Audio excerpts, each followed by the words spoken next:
prescribing the guidelines on the establishment and implementation of the results-based performance management system or RPMS of the Department of Education and pursuant to Section 5 of DO 42, Series of 2017 on the National Adoption and Implementation of the Philippine Professional Standards for Teachers or PPST, which mandates that all performance appraisals for teachers shall be based on particular standards. Welcome to the regional orientation on the multi-year guidelines on the results-based performance management system, Philippine Professional Standards for Teachers or RPMS-PPST. Our greetings, respect, and delight to all of you present and virtually joining us in this activity. A very meaningful morning to all, especially to our Regional Director, Dr. Ramir B. Oitico, CESO 3, to the Assistant Regional Director, Dr. Pedro T. Escobarti Jr., CESO 5, to all the schools division superintendents, Assistant Schools Division Superintendents, Chiefs, Supervisors, School Heads, HRD Specialists, Regional Technical Working Group, and of course, the Regional Program Management Team. We would like to remind everyone to register on the registration link provided on screen, as this will be the basis of our attendance. Again, we would like to remind everyone to register on the registration link provided on screen, as this will be the basis of our attendance.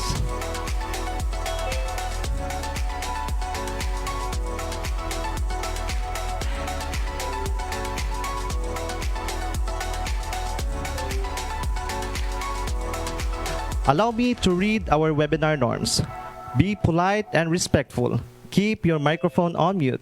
Turn this only when you need to share something or ask to speak by the moderator. So all questions and clarifying concerns shall be entertained during the open forum. Those in the Zoom room may raise a virtual hand for the moderator to recognize you, or you may use the chat box to encode your questions to be read by the moderator. Participants in the FB Live can post their questions or comments via the comment section. We encourage all participants to have a copy of DepEd Memo number 8, Series of 2023 to guide you throughout the sessions. Please note that this virtual orientation is being recorded, so kindly ensure you conduct yourself in the same manner you would in an on-site training. To set the tone for this activity, let us feel in our hearts the emblem of our national sovereignty, while remembering those who fought to protect our freedom and liberty as we sing the Pambansang Awit ng Pilipinas. After which, we will reconnect to our God Almighty through a prayer in song. Then, we will re-echo the integrity, competence, and excellence of the Department of Education, Regional Office 6 through our regional hymn.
Thank you very much, everyone. To acknowledge all the virtual participants, we will have the attendance check to be facilitated by our Senior Education Program Specialist for NAYAP-R, Sir Roleben M. Madera. Take it away, sir.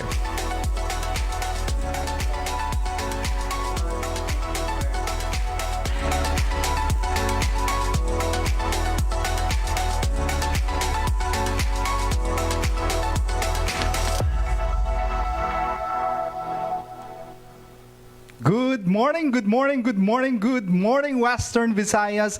Good morning, Region 6. Maayong aga, maayong buntag, maayad-ayad nga agad, home of the champions.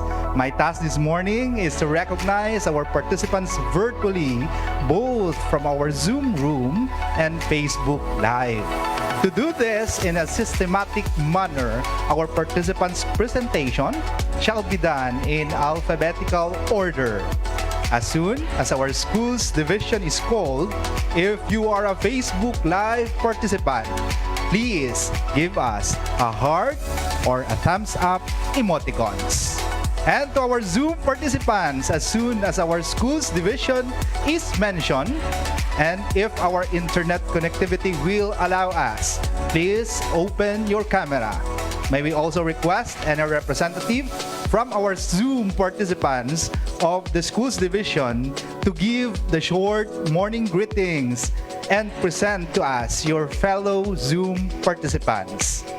Are we all set and ready?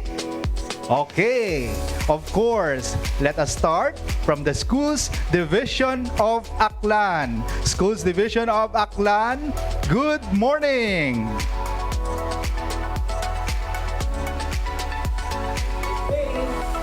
Wave! Any representative from Schools Division of Aklan?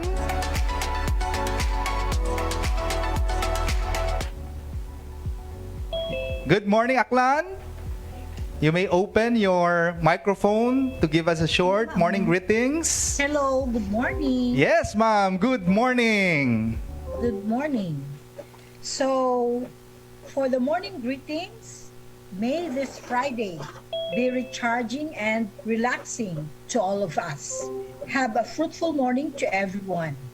And we have 8 participants, and some of them are Public Schools District Supervisors, 2 of them, and 3 of them are school heads representing our big bosses. So again, good morning, maayad nga aga, katon kanan. Thank you very much, Schools Division of Aklan. Maayad-ayad nga aga. From Schools Division of Aklan, let us proceed to the Schools Division of Antique. Maayong aga, Antique. Any representative? Hello po. Good morning. Yes, sir. Good morning, sir. So, to the Chief of Region 6 HRDD, Dr. Susan Severino, to all the HRDDFs, and the whole HRDD family, good morning. With me in the virtual room is our newly installed officer in charge, the Division School Superintendent, Dr. Nicasio Frio. Our officer in charge, System Schools Division Superintendent, Sir Adonis Mosquera. The Chief Education Supervisor of the School Governance and Operations Division, Dr. Evelyn C. Remo. The Chief Education Supervisor of the CID, Dr. Edward Ibanya. The Senior Education Program Supervisor for HRD, Ma'am Rosemary Bello, who at present is on educational leave, yet she tends to attend this orientation. The Education Program Supervisor for SGOD, Dr. Oliver Servillon. For CID, Dr. Anita Gubalani of Science. And yours truly, the Education Program Specialist 2 for HRD, Dr. Richard Nolasco. From the Rising Star of Western Visayas, kasama ko po lahat ng mga school heads at mga guro ng Antique. Ang aman mainit nga pagtamyaw kaninyo kamayad-ayad nga aga. And our mantra, daog sol, dapit ugyon sa solusyon, agad ang handem kang batang Antikenyo maagam. Kruhay, SDO Antique. Wow, thank you very much, Schools Division of Antique. Thank you very much, Sir Richard. From Schools Division of Antique, let us proceed to the Schools Division of Bacolod City. Bacolod City, good morning. Good morning. Good morning, everyone. Good morning, sir. Proceed, sir. Matamis nga kaagahon halin sa matamis na syudad sa mga yuhong Bacolod. There are 8 of us currently attending this Zoom meeting as follows. We have the Schools Division Superintendent, Dr. Reynaldo G. Hicos, SESO 6, Assistant Schools Division Superintendent, Mr. Peter J. Galimba, Chief Education Supervisors of the Curriculum Implementation Division, Dr. Janeline B. Navarro. For the School Governance and Operations Division, we have Dr. Gregorio C. Moyani, Jr. We have also our Education Program Supervisors of the CIT, we have Ma'am Edna Rose P. Greco, and for the SJOD, we have Ma'am Lila Baflor Aro. Together with me is my partner in the Human Resource Development section. We have my EPS2, Mr. Rodley John G. Paglumutan, and yours truly, Mr. Sunday Vince V. Ladergo, the SEPS HRD of DepEd Bacolod. Here in SDO Bacolod, we are all complete. Here in Bacolod, we say matatag ngayong una sa tanan ang bata, basta ko kagkampiyon, ugal sa negosyanan. Yuhom Bacolod, yuhom. Thank you very much, SDO Yuhom, Bacolod City. Thank you very much, Sir Sunday from SDO Bacolod City. Let us proceed to the Schools Division of Bago City. Maayong aga, Bago City. A pleasant morning to our regional personnel, from the director to the HRDD family. A pleasant morning from the Division of Bago City. We are from the Division of Bago City. Our Schools Division Superintendent, Ma'am Narian, is travel pa now from airport siguro, kaya nag-attend training sa Manila. Then we have our Assistant Schools Division Superintendent, Sir Ernie Miranda. Good morning. And our SGOD Chief, Sir Orlando Cesar. Our CID Chief, Ma'am Maria Lourdes Chidoro. Our SGOD EPS, Ma'am Eleanor Soriano, and we have Sir Mateo Bimbao, our EPS from CID, and with me is our HRD EPS2, Ma'am Ana Gracia Lim, and also our teachers and division supervisors together with our school heads are joining FB Live. Good morning from the division, the home of the champions. Go, Bago! Thank you very much, Ma'am Mel. Thank you very much, Bago City Division. From Bago City Division, let us proceed to the Schools Division of Cadiz City. Cadiz City, maayong aga. Good morning, sir, and good morning to all here present, and also those who are watching at the FB page. With me in this virtual room is our CID Chief, Doc May Pascual, our SGOD Chief, Sir Dondi Depositario, our EPS2 in HRD, Ma'am Roxanne Anoche, our EPS and CID, Dr. Munin Rivera, and our ASDS, Sir Julito Pelicano, our SDS, Ma'am Arlene Bermejo. So a happy morning to one and all from the Division of Cadiz City. Sa Cadiz City, ang edukasyon nagapadayon kag madinalagon. Bilis Cadiz og yon Cadiz non, champion. Sige, salamat Schools Division of Cadiz City. Salamat Ma'am Eileen from the Schools Division of Cadiz City. Let us proceed to the Schools Division of Capiz. Maayong aga, Capiz Division. Yes, maayong aga. Good morning everyone from SDO Capiz.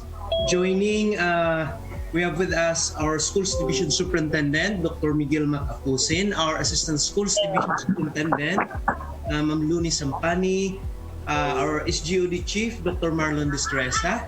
Representing our CID Chief is our Supervisor, Ma'am Sepura Roldan, and we also have with us our Supervisor in SGOD, Dr. Edna Scaraga, our PSDS, Dr. Lalaine de los Santos, and my senior education program specialist, Dr. Immaculada Amores, and this is Sir Jerry. The rest are attending FB Live, and from Capiz Division we are saying, Batang Capiz nun, mabinungahon. Good morning everyone. Salamat, Sir Jerry. Good morning, Capiz. And from Schools Division of Capiz, let us proceed to the Schools Division of Escalante City. Escalante City, maayong buntag. Maayong buntag, DepEd Region 6, dirigikan sa Yutang Bulacan, Escalante City. Would like to greet our Schools Division Superintendent, Dr. Renato Ballesteros, our CID Chief, Dr. Abby Joy Torres, and our OIC SGOD Chief, Ma'am Alice Ulid, ug ang mga maestra, maestro, mga school heads sa Escalante City, mayong buntag. Sige, Escalante. Thank you very much, Escalante City. From Schools Division of Escalante City, let us now have the Schools Division of Guimaras. Guimaras, good morning. Halin sa pinakamatamis nga mangga sa probinsya sang Guimaras, mayong aga sa inyong atanan. Attending right now are the sweetest teachers, school heads, SDOP program management team headed by our energetic OIC Schools Division Superintendent Ernesto F. Cervillon, Assistant Schools Division Superintendent Ruby Ferispi Almenchon, SGOD Chief Armando E. Gabion Jr., CID Chief Rowena S. Carillo, and the rest of the team. Padayon Guimaras non para sa Batang Kampiyon from SDO Guimaras. Thank you very much, Schools Division of Guimaras. Now, let us have the Schools Division of Himamaylan City. Maayong aga, Himamaylan City. Good morning. I cannot turn my camera on, so you can just listen to my voice. Sige, ma. Attending 8, I'm the superintendent with the rest of my members. In Himamaylan, we say, Bata, unahon ta. We run, respond, unleash, and nurture Himamaylan to become smart, healthy, strong, and happy champions. Thank you very much, Ma'am Gladys. Now, from Schools Division of Himamaylan City, let us proceed to the Schools Division of Iloilo. Magandang umaga, Iloilo. Good morning, Western Visayas. Greetings from Schools Division of Iloilo, headed by our Schools Division Superintendent, Dr. Maria Luz M. De Los Reyes. And joining us now are our 3 Assistant Schools Division Superintendents, Dr. Arlene Yap, Assistant Schools Division Superintendent, Dr. Ramon Paras, Assistant Schools Division Superintendent, Dr. Roger Rochar, and joining us today also is CID Chief Sir Ruben Lebotaki. With us also our Senior Education Program Specialist in charge of Human Resource Section, Donabel Ninunoybo. We have also representing the SGOD Education Program Supervisor is Dr. Dalia Tamayo. And with us also this morning is the Education Program Supervisor, Ma'am Percy Boro. And joining us also today is the 1,170 school heads, 57 public schools district supervisor, and 10 education program supervisor joining us via Facebook page of Iloilo Province and DepEd Western Visayas. Again, from Schools Division of Iloilo, good morning everyone. Thank you very much, Chief. That's Schools Division of Iloilo. Then, from Schools Division of Iloilo, let us now call on the Schools Division of Iloilo City. Good morning, Iloilo City. Good morning, maayong aga sa tanan from the City of Love. Joining in this forum is of course the Iloilo City team. With me is my partner, the ASDS of DepEd Iloilo City, Sir Danny Clark Ugil. Sir, would you like to open your camera for you to be seen by our friends here? Our Chief of the Curriculum Implementation Division, Sir Arlo Villalba.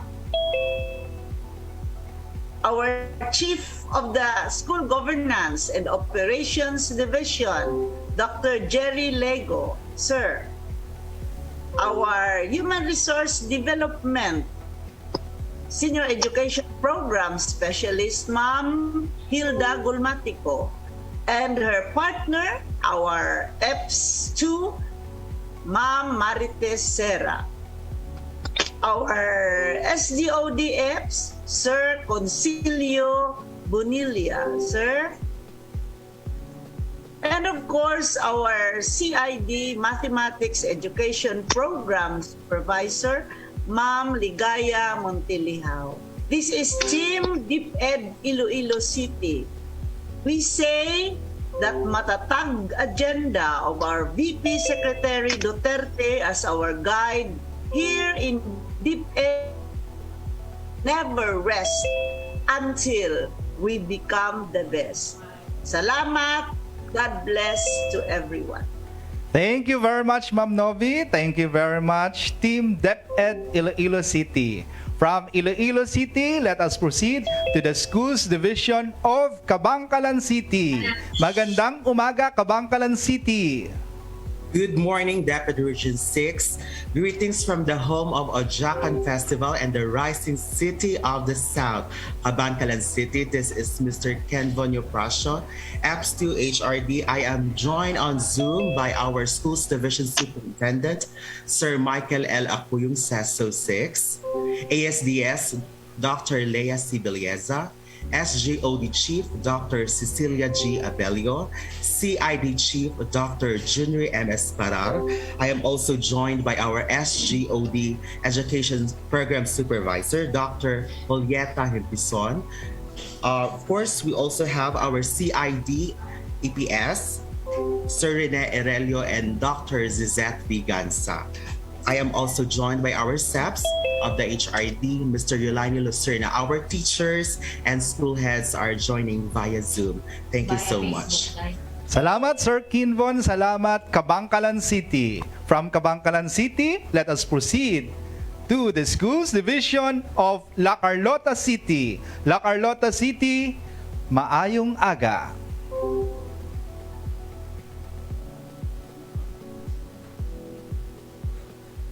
Good morning, La Carlota.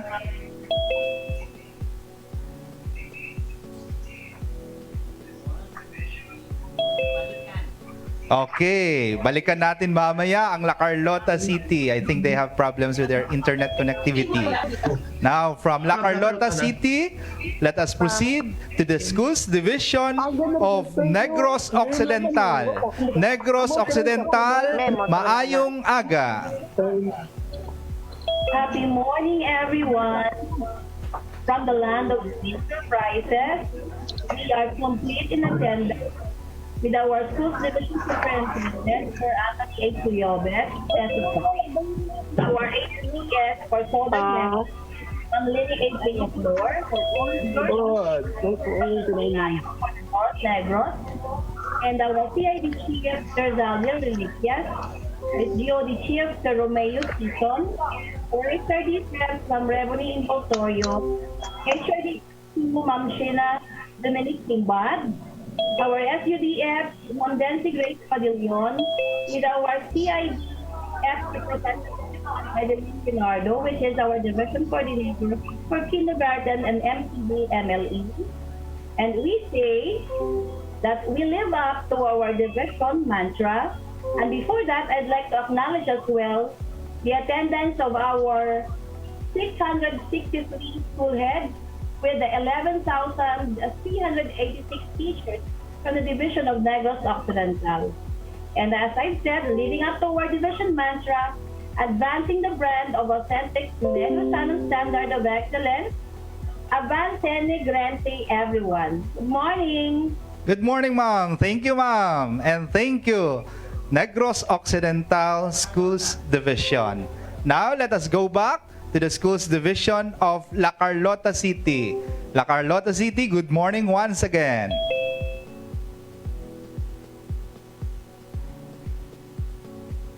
La Carlota City.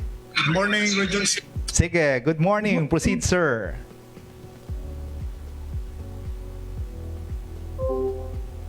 Okay.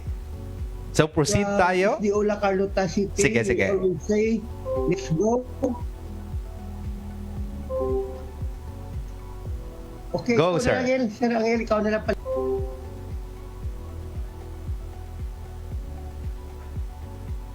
Sige, I think they have problem with their internet connection. Sige, proceed naman tayo muna sa next Schools Division. From the Schools Division of Negros Occidental kanina, let us proceed to the Schools Division of Pasig City. Pasig City, maayong aga. Hello everyone, good morning from the sweet city in the heart of Panay, Pasig City. Virtually connected through the Zoom link are our officer in charge of Assistant Schools Division Superintendent, and at the same time in charge of the Curriculum Implementation Division, Dr. Lucio Banson. Our Dynamic School Governance and Operations Division Chief, Dr. Nesel Panes, And I can see our Schools Division Superintendent, Dr. Rosalyn J. Palcat. Also virtually present are our CID family and the HRD section.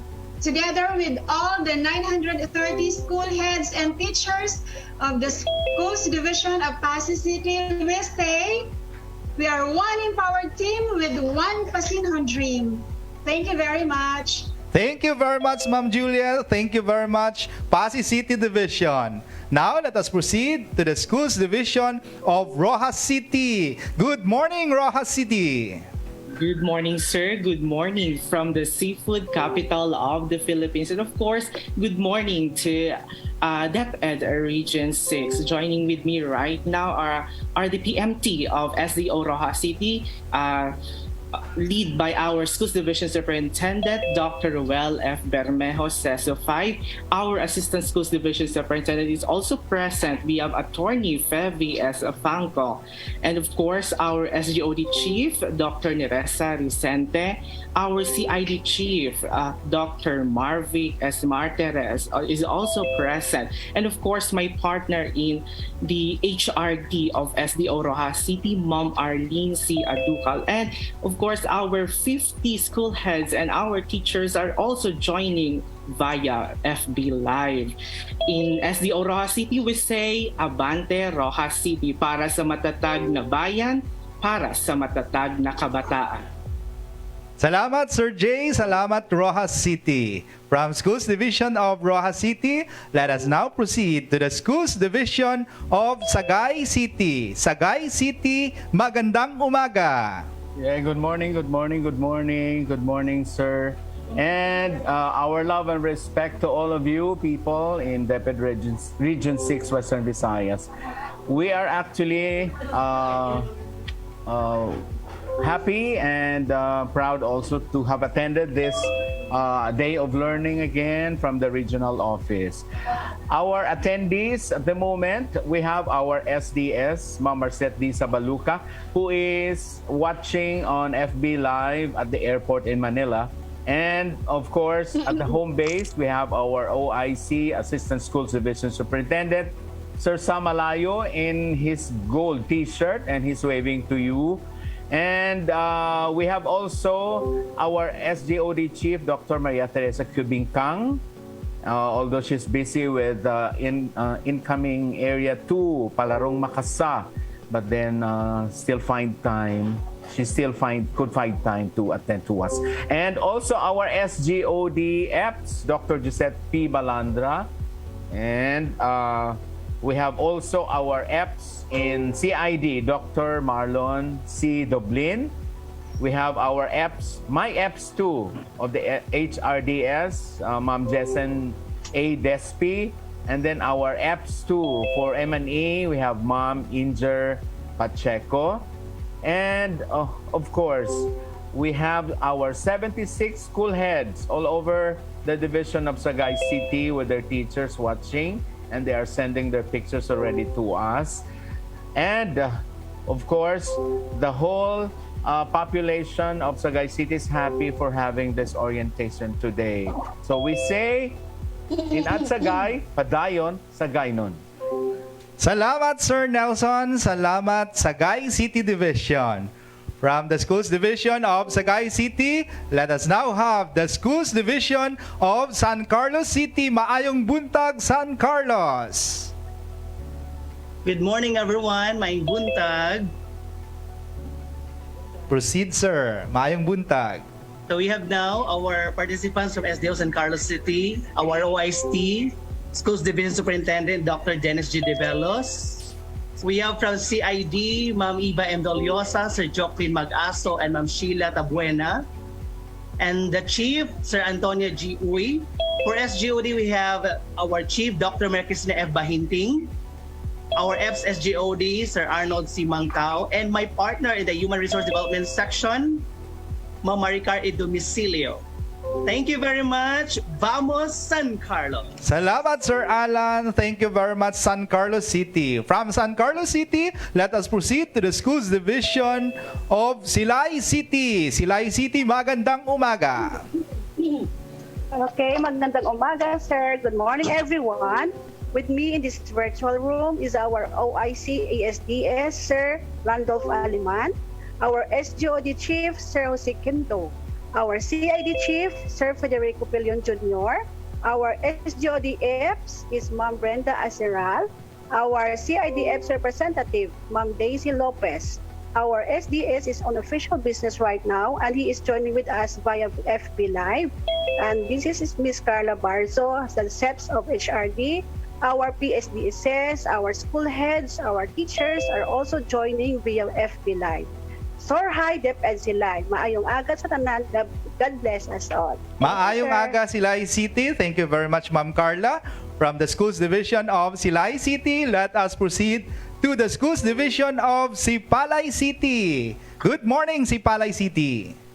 Good morning, sir. Good morning, Western Visayas, the home of the champions. With the leadership of our SDS, Dr. Ferdinand S.C. Seso 6 and ASDS Ma'am Maria Teresa Pihiroso, Seso 6, who are now monitoring and supervising the conduct of our city sports meet.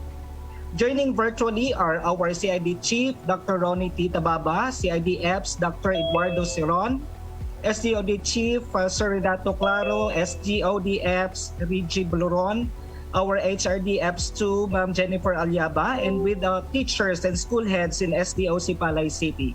This is HRD SEPS, Danny Pillones, para sa isang matatag na Departamento ng Edukasyon in SDOC Palay, Ogyon, Sipalaynon. Thank you very much, Sir Danny. Thank you very much, Sipalay City Division.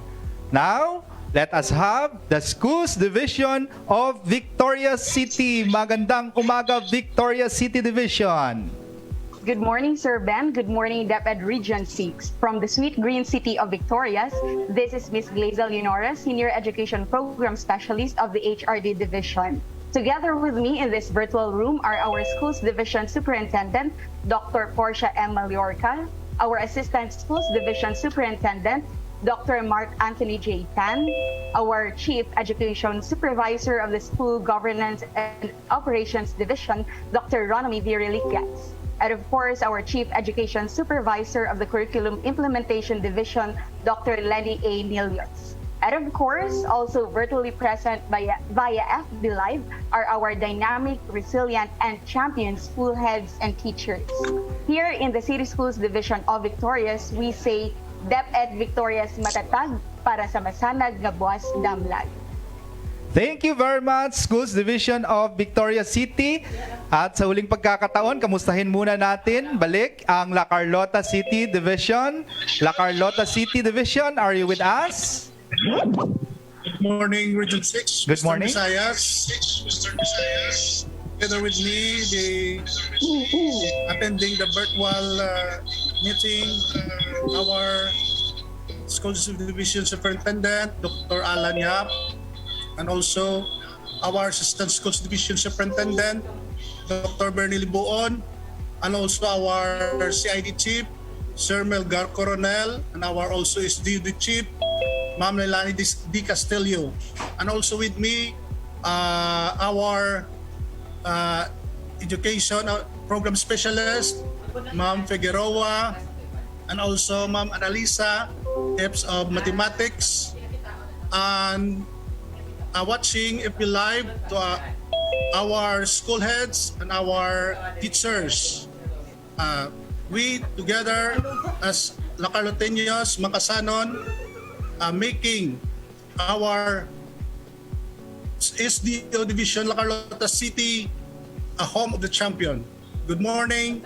Thank you very much. Thank you very much, Schools Division of La Carlota City. And of course, hindi magpapahuli ang Regional PMT and TWG who are with us right now. Kaway-kaway po tayo sa camera. Ayan.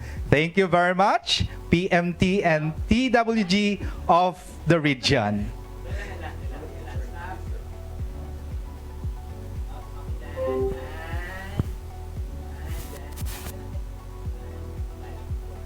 And these are our virtual participants from the 21 Champion Schools Division of Region 6. Thank you very much for your presence. And now, let us return the virtual microphone to our host, Sir Sander Fufunga.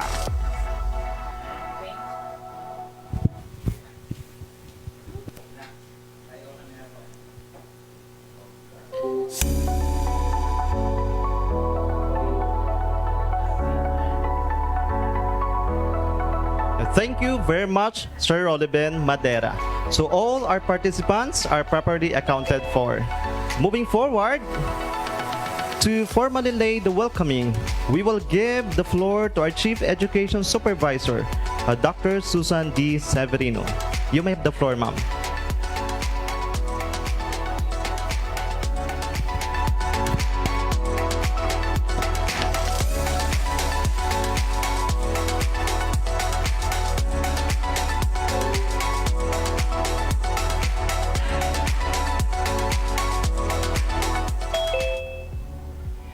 To our intellectually gifted trailblazer and champion Regional Director of DepEd Region 6, our well-loved Dr. Ramir B. Oitico, to our equally competent, silent working champion, our dear Assistant Regional Director, Dr. Peter Escobarta Jr., to our supportive Schools Division Superintendents, Assistant Schools Division Superintendents, Division Chiefs, Supervisors, School Heads, Teachers, our HRD specialist, to the Regional Technical Working Group and Program Management Team, a fulfilling Friday morning. Welcome to the Regional Orientation on the Multi-Year Guidelines on the Results-Based Performance System, Philippine Professional Standards for Teachers. Pursuant to DepEd Order Number 2, Series of 2015, and DepEd Order Number 42, Series of 2017, which are on the implementing guidelines on RPMS and the national adoption of the Philippine Professional Standards for Teachers, respectively, and in support to the matatag agenda of the department, the Office of the Regional Director, through the Human Resource Development Division, and in collaboration with the ICT unit of the region, conducts this virtual orientation.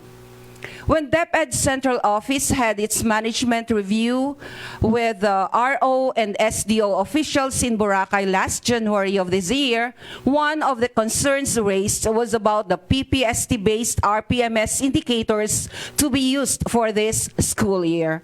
In response to this concern is the issuance of DepEd Memorandum 008, a series of 2023 titled Multi-Year Guidelines on the RPMS-PPST. As we are about to start the session proper, we advise you, our dear participants, to get hold of this memorandum as our presenters discuss and walk you through of the RPMS cycle, the PPST indicators to be used for this school year with the MOVs, the guidelines for classroom observation, and the RPMS-PPST tools for the proficient and highly proficient teachers. As we commit ourselves to DepEd's matatag agenda by giving support to teachers, dear school leaders, may this virtual orientation guide you in helping our teachers as they prepare and accomplish their IPCRFs for school year 2022-2023. To reiterate the words of our regional director, and I quote, "We in the region exist because of you. The reason of our existence in the region is you, our champion school leaders and teachers of DepEd Region 6, proudly the home of the champions." Once again, welcome and good morning.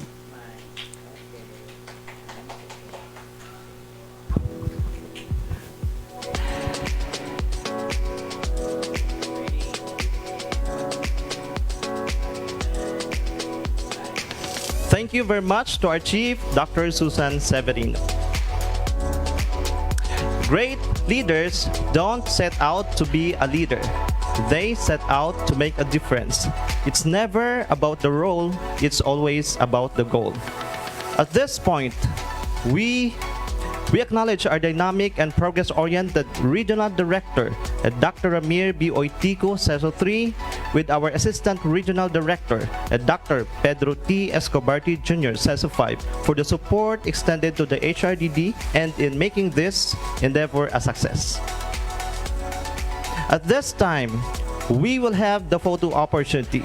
So for those in the Zoom room, please open your camera and kindly flash your wonderful smiles. So we'd like to ask the assistance from our technical working group. Just hold your smiles, moms and sirs. So all in all, we have 11 panels. So let's start with the panel 1. So everyone would like to ask you to open your camera. For those in the Zoom room,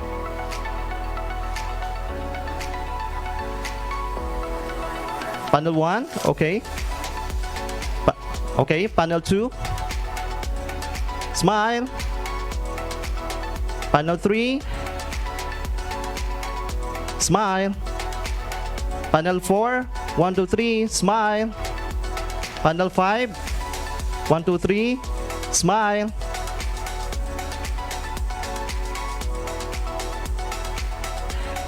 Alright, so panel 6.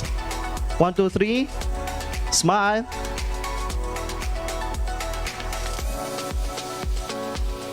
Alright, so you may now turn off your camera, moms and sirs. So thank you very much, everyone. So at this point, allow me to read our statement of purpose.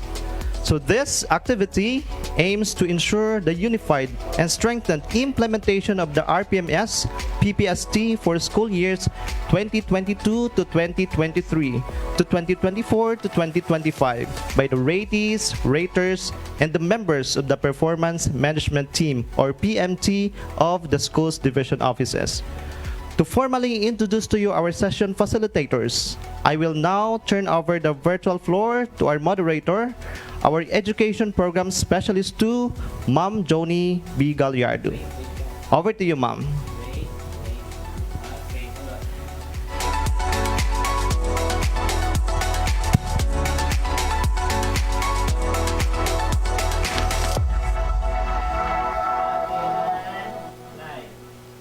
Thank you, Sir Xander.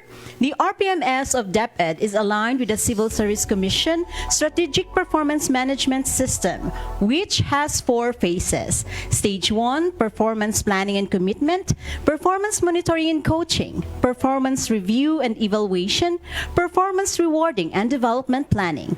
And for us to know more about the RPMS cycle and timeline, let us all welcome Dr. Leonarico E. Barredo, Education Program Supervisor of the Human Resource Development Division, to discuss the multi-year RPMS timeline and RPMS cycle for teachers.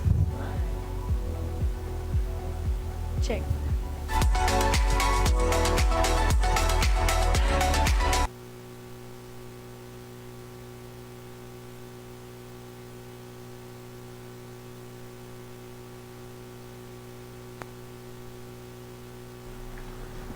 A pleasant day, everyone.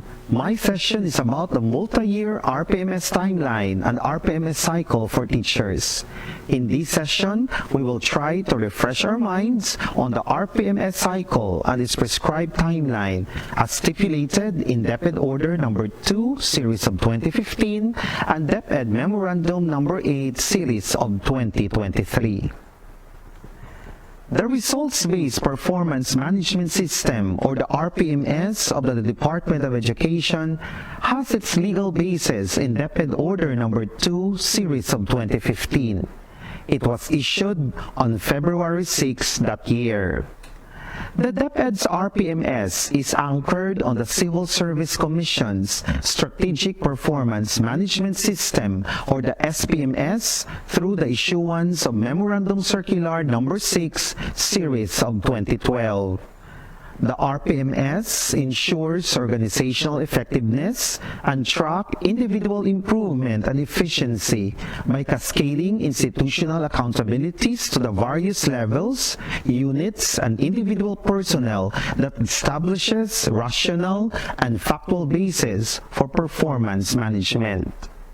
The adoption of the Philippine Professional Standards for Teachers, or the PPST, through DepEd Order Number 42 Series of 2017 has set the baseline in the performance of our teachers' duties and responsibilities as frontline in the delivery of basic education services. Section 5 of this department order mandates that all performance appraisals for teachers shall be based on this set of guidelines. Thus, the Department of Education continues its commitment to integrating and embedding the PPST into the RPMS for teachers. In the context of the RPMS, the key result areas, or the KRAs, capture the domains of the Philippine Professional Standards for Teachers, while the objectives are set of indicators in the PPST. Geared towards competency-based performance management, professional development, and career progression, the Department of Education has issued the DepEd Memorandum Number 8 Series of 2023 titled Multi-Year Guidelines on the Results-Based Performance Management System Philippine Professional Standards for Teachers. This mandates the utilization of the entire 37 indicators of the PPST across the 3 school years starting this school year 2022-2023, 2023-2024, and 2024-2025. This memorandum shall cover all teachers in the public elementary and secondary schools and community learning centers, including those assigned to teach under the alternative learning system, the madrasa education, special education, and special science education. The multi-year RPMS timeline follows the DepEd RPMS cycle prescribed in DepEd Order Number 2 Series of 2015. Phase 1 of the RPMS cycle is performance planning and commitment. Phase 2 is performance monitoring and coaching. Phase 3 is performance review and evaluation. And Phase 4 is performance rewarding and development planning. In Phase 1, the assigned raters shall discuss with the ratees the RPMS-PPST tools in the RPMS manual for teachers and school heads. This is done a month before the start of classes. The ratees are also expected to accomplish the self-assessment with initial individual development planning in the first and second month of the first quarter. Ratees will also use the self-assessment tool, or the SAT, and the IPCRF Part 4, or the individual development plan. Phase 2 of the performance cycle is the longest phase of the RPMS and also considered as the heart of the performance management process. It is in this phase that the rater provides the necessary technical assistance to the ratees should there be identified gaps and challenges in the performance of their duties and responsibilities in teaching the learners. It is in this phase that classroom observation is done by the raters and the ratees using the prescribed classroom observation tools and forms. Classroom observations that are rated are done once every quarter and agreed by both parties as to the schedule. To track the significant events in the ratees' performance, the raters are obliged to accomplish the Performance Monitoring and Coaching Form, or the PMCF, during this phase of the performance cycle at least once every quarter. a mid-year review and performance assessment, and revisiting of the individual development plan using the draft IPCRF, IDP, and PMCF is also done within the 5th and 6th month of the school year by the ratee and the rater, respectively. It is highly encouraged that the conduct of mid-year performance review and assessment shall be part of the mid-year inset of the schools to determine the initial accomplishment of the expected deliverables of the teachers. Should there be difficulties in the attainment of the objectives in the IPCRF, the rater may provide professional development interventions to the ratee to help him or her achieve its performance goals. The Phase 2 of the RPMS shall start at the beginning of the school year and is expected to end on the last day of classes based on the prescribed school calendar of the department. Phase 3, or the performance review and evaluation, is when the performance of the teachers are evaluated by the designated raters vis-a-vis the performance targets agreed during Phase 1. The teachers have to present to the rater his or her IPCRF portfolio containing the various means of verification and will be evaluated based on the set of criteria in terms of quality, efficiency, and timeliness in the RPMS tools for proficient and highly proficient teachers, as the case may be. Phase 3 is done at least a week after the scheduled graduation. In the Phase 4, the raters are expected to finalize their individual development plans in the Part 4 of the IPCRF based on the evaluation result of their performance in Phase 3. Once completed, the IPCRF must be submitted to the assigned rater and the approving authority for signature and approval.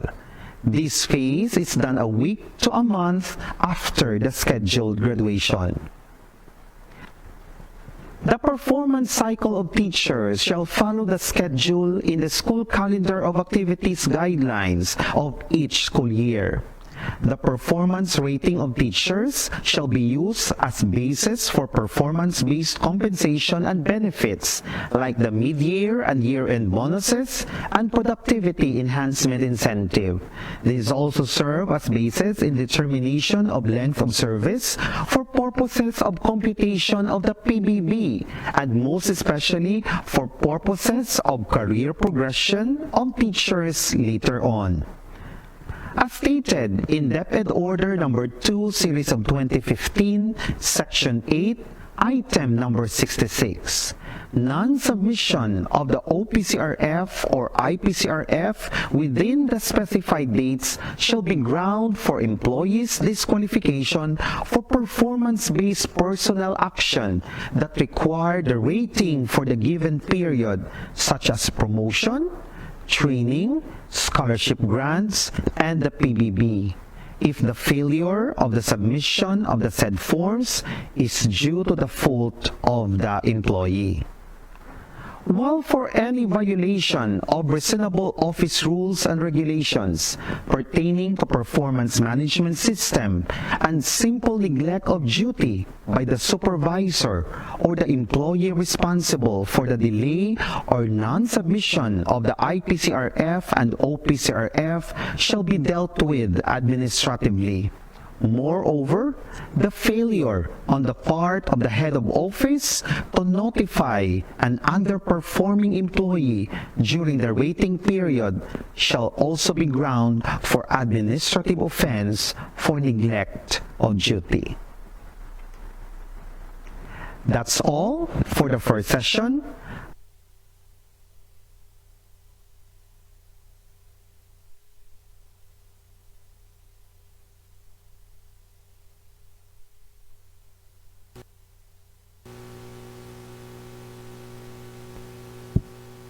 Thank you, Doc Leo. Geared towards competency-based performance management, professional development, and career progression, the PPST-based RPMS for teachers shall utilize 37 indicators of the PPST. And for us to know more about this, let us all welcome Dr. Joven M. Madera, Education Program Supervisor of the Human Resource Development Division, with this topic, RPMS-PPST indicators for proficient and highly proficient teachers. A virtual round of applause, please.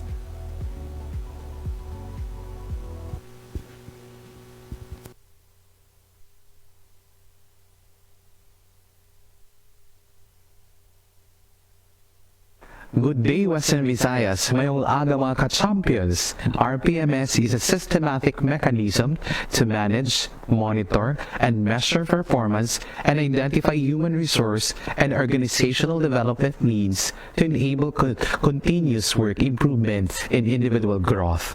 PPST outlines the required skills and competencies of quality teachers, enabling them to cope with the emerging global frameworks. If the required skills and competencies are not met, various professional development interventions will be given to them. PPST helps assure parents and guardians that their children receive quality basic education from qualified professionals whose competencies are abreast with changes and advancement in the information age. I am Joven Madera, Education Program Supervisor for Human Resource Development Division, will be your session facilitator for this segment. According to Sir Rex Briones, a master teacher, for teachers across the country to have a common understanding of a quality teachers is truly transformative. The standards set by the PPST help us realize our roles better and improving the teaching learning process to produce the desired learning outcomes. Welcome to Session 2, our BMS PPST Indicators for Proficient and Highly Proficient Tools. The objective of this session is to discuss the RPMS PPST Indicators for Proficient and Highly Proficient Tools. Slide 4 shows our expectations from the proficient teacher who will use the proficient tools to capture the KSA or competency of Career Stage 2. They are reflective practitioners who continually consolidate the knowledge, skills, and practices of Career Stage 2 or proficient teacher. Proficient or Career Stage 2 tools covers ALS, Madrasa Education, SPED and Special Education, Teacher 1, Teacher 2, and Teacher 3 respectively, unless there will be an additional teacher position created by the virtue of EO 174 establishing the expanded career progression system for public school teachers. Slide 6 shows our expectations from highly proficient teachers who will use the highly proficient tools to capture the knowledge, skills, and attitude or competency of Career Stage 3. They continually seek to develop their professional knowledge and practice by reflecting on their own needs and those of their colleagues and learners. Highly proficient Career Stage 3 tools cover ALS, Madrasa Education, SPED and Special Science Education, Master Teacher 1, 2, 3, and 4 respectively, unless there will be an additional teacher position created by the virtue of 174, which is establishing the expanded career progression system for public school teachers. The 37 PPST indicators for both proficient and highly proficient tools shall be divided across 3 school years, each with a total of 15 indicators composed of classroom observable indicators, non-classroom observable indicators, and the plus factor. The figure in the screen shows the distribution of PPST indicators per proficient teacher for years 1 and 2, and there are 9 classroom observable and 5 non-classroom observable indicators. And for year 3, there are 8 classroom observable and 6 classroom observable or non-classroom observable and plus 1 factor or plus factor every year. Among the common classroom observable indicators in Year 3 are 1.1.2, apply knowledge of content within and across curriculum teaching areas, and 1.4.2, use a range of teaching strategies that enhance learners' achievement in literacy and numeracy skills. The emphasis is on the mastery of the content and the enhancement of literacy and numeracy. Always remember to indicate the MILCS code in the 2 indicators of your daily lesson plan. There is no duplication and repetition of indicators in the non-classroom observable from years 1 to 3. Slide 9 in the screen shows the distribution of PPST indicators for highly proficient teachers for Year 1, and there are 6 classroom observable and 8 non-classroom observable. For Year 2, there are 8 classroom observable and 6 non-classroom observable. And for Year 3, there are 4 classroom observable and 10 non-classroom observable. Plus factor for every year is given. Among common classroom observable indicators in Year 3 are 1.1.3, model effective application of content knowledge within and across curriculum teaching areas, and 1.4.3, evaluate with colleagues the effectiveness of teaching strategies that promote learner achievement in literacy and numeracy. Again, the emphasis is on the mastery of content and the enhancement of literacy and numeracy. Slide 10 shows that there are 7% weight per indicator multiplied by 14 objectives equals 98%, plus 2% plus factor for a total of 100%. Classroom observable indicators is also measured using the performance indicators, which are quality and efficiency, and there is no timeliness in all indicators. While the non-classroom observable includes the 3 performance indicators, which are quality, efficiency, and timeliness. Before I end, I just wanted to leave this quote from Henry Adams. "A teacher affects eternity. He can never tell where his influence stops." Again, this is Sir Joven Madera from Human Resource Development Division, Regional Office 6. It is truly our delight and gratitude to be with you. Everyone, please stay safe and healthy always, for we are all efficient. If without health, safety worse. God bless everyone. Maraming salamat po.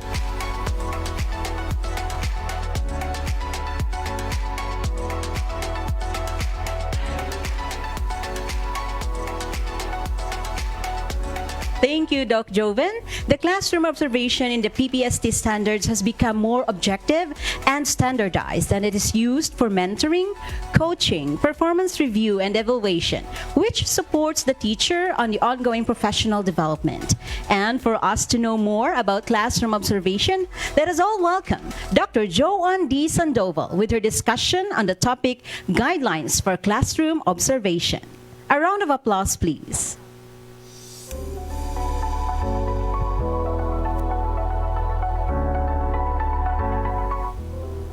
Good day, everyone. Teachers play a crucial role in nation building. Through quality teachers, the Philippines can develop holistic learners who are steeped in values, equipped with 21st century skills, and able to propel the country to development and progress. I have your quote from Dylan William. If we create a culture where every teacher believes they need to improve, not because they are not good enough, but because they can be even better, there is no limit to what we can achieve. This is Dr. Joanne D. Sandoval, Education Program Supervisor of the Human Resource Development Division. Welcome to you to Session 3, Guidelines for Classroom Observation. The objective of this session is to discuss the guidelines for classroom observation and for us to be guided along the process. For school year 2022-2023, only 2 classroom observations are required, which shall be conducted in the last 2 quarters, 1 per quarter, for school year 2023 to 2024 and 2024-2025. 4 classroom observations are required, which shall be conducted once every quarter. To show you the schedule and the distribution of classroom observable indicators across quarters for proficient teachers for school year 2022-2023, please look at the table presented on the screen. Year 1, school year 2022-2023, as you can see, there are 9 objectives that need to be observed for the 3rd and 4th quarter. 3 indicators are common for the 2 quarters, since we recognize the importance of mastery of content knowledge and its interconnection within and across curriculum areas, coupled with a sound and critical understanding of the application of theories and principles of teaching and learning. The 3 classroom observable indicators are common for 2 quarters are the following: under care and 1, content knowledge and pedagogy. So applied knowledge of content within and across curriculum teaching areas. So we have 1.4.2, use a range of teaching strategies that enhance learners' achievement in literacy and numeracy skills. Then we have 1.5.2, and that's applied a range of teaching strategies to develop critical and creative thinking as well as other higher order thinking skills. So the 3 additional classroom observable indicators for the 3rd quarter are the following: under care A2, that's learning environment and diversity of learners. So we have 2.3.2, manage classroom structure to engage learners individually or in group in meaningful exploration and hands-on activities within a range of physical learning environment. So we have 2.6.2, manage learner behavior constructively by applying positive and non-violent discipline to ensure learning-focused environment. And lastly, we have 3.2.1.2, use differentiated, developmentally appropriate learning experiences to address learners' gender needs, strengths, interests, and experiences. So the additional classroom observable indicators for the 4th quarter are under care A3, curriculum and planning, and 1 COIs under care A4, assessment and reporting. So we have 4.1.2, planned, managed, and implemented developmentally sequenced teaching and learning processes to meet curriculum requirements and varied teaching contexts. We have 4.5.2, selected, developed, organize, and use appropriate teaching and learning resources, including ICT, to address learning goals. So next one is 5.1.2, decide, selected, organize, and use diagnostic, formative, and summative assessment strategies consistent with curriculum requirements. For year 2, that's 2023-2024, as you can see, there are 9 objectives that need to be observed for the whole school year. There are 3 common COIs for the 4th quarter. For the 4 quarters, as you can see in the table presented, they are all from care A1, content knowledge and pedagogy. For year 3, so we have here, there are 8 objectives that need to be observed for school year. There are 2 common COIs for the 4 quarters, as you can see. These are all from care A1, content knowledge and pedagogy. The details of the COIs will be discussed in the next session on the RPMS-PPST tools. Now let's proceed to the schedule and distribution of COIs across quarters for highly proficient teachers for 2022 to 2023. So as you can see, there are 6 objectives that need to be observed for the 3rd and 4th quarters. There are 2 COIs under care A1, that's content knowledge and pedagogy, for 3rd and 4th quarter. So we have here first 1.1.3, model effective applications of content knowledge within and across curriculum teaching areas. Next is 1.5.3, developed and applied effective teaching strategies to promote critical and creative thinking, as well as other higher order thinking skills. So the additional two COIs under KRA2, learning environment and diversity of learners for third quarter. So these are 2.3.3, worked with colleagues to model and share the effective techniques in the management of classroom structure to engage learners individually or in groups in meaningful exploration, discovery, and hands-on activities within a range of physical learning environment. So we have 2.6.3, exhibited effective and constructive behavior management skills by applying positive and nonviolent discipline to ensure learning-focused environment.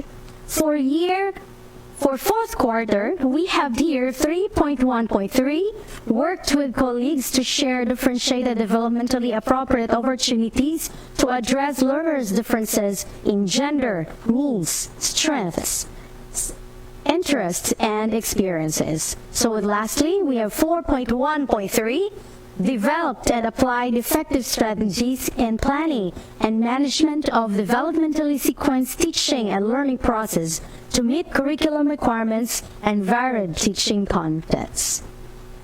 So for year 2, for 2023 to 2024, for highly proficient teachers, as you can see, there are 8 objectives that need to be observed for the whole school year. There are 2 common COIs for 4 quarters as being presented.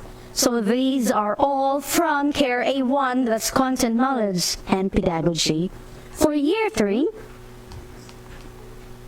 we have here, there are 4 objectives that need to be observed for this whole school year, and there is 1 common COI for the 4 quarters, as you can see. These are all from CARE A1, content knowledge, and pedagogy.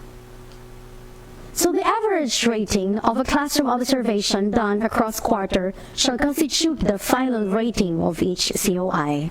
Additional classroom observation may be conducted for the purpose of technical assistance to teachers to improve their teaching practice. However, classroom observation conducted for technical assistance purpose will not be a factor in the determination of the ratee's performance rating. So the purpose or objective of the observation shall be clearly stated prior to the scheduled classroom observation.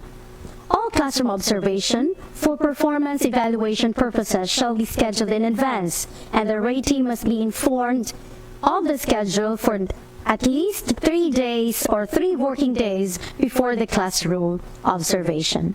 So in case for unforeseen circumstances and fortuitous events that are outside the control of the school, such as natural or man-made calamities or disasters, lockdown, and etc., concerned school may be allowed to deviate from the prescribed timeline of conducting classroom observations, provided that requests in relation thereto shall be subject for approval of the school's divisional superintendent, provided further that all applicable classroom observation modes are exhausted prior to the submitting of the request.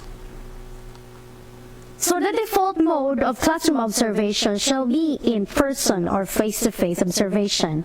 In case of any national pronouncements that may affect the operations of the school, example, the community quarantines, implementation of blended learning, and etc., the following modes of alternative classroom observation may be considered. You have the online synchronous classroom observation, online asynchronous classroom observation, and classroom observation via Learning Action Cell or the LAC.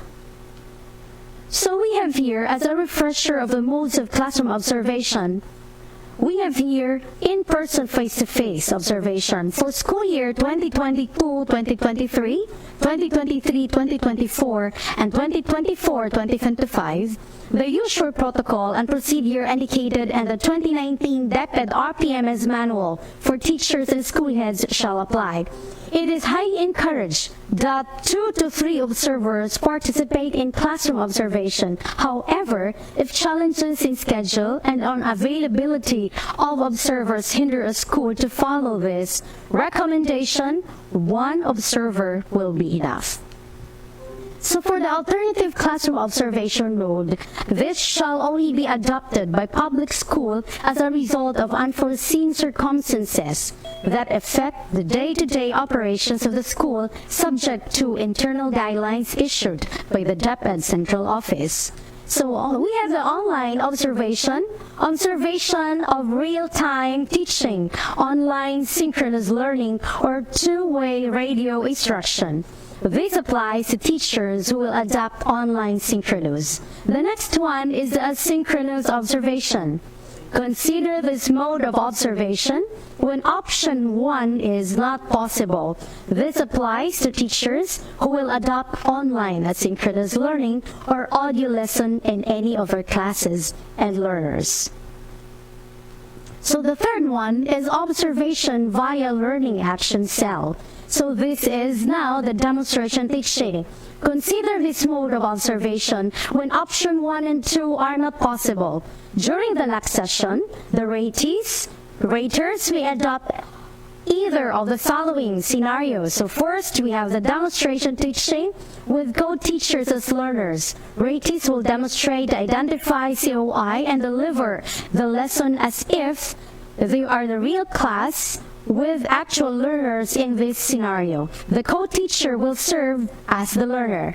Second, demonstration of best practices. Ratees will demonstrate the identify COIs based on their understanding of the objective and share it with a co-teacher during the last session. So next, as a refresher of the classroom observation process, can you refer to your screen? So let's start with the pre-observation. So from the pre-observation, we have the person responsible, the observer, and the ratee. So the tools or the form needed is a COT RPMS rubric. And as you can see in the observation, the interpersonal face-to-face observation, online synchronous, asynchronous, and observation via lab, there are commonalities which they discuss on the schedule of the observation. For the discuss the schedule and the online platform that they are going to use.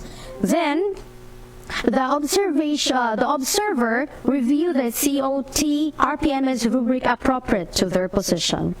For the second one, during the observation proper, so the person responsible have the tool that's observation notes form. And the difference is the 3 default and alternative classroom observation modes, they all deliver the lesson on at the same time. But on the asynchronous observation, the ratee should just submit the video or audio lesson to the observer.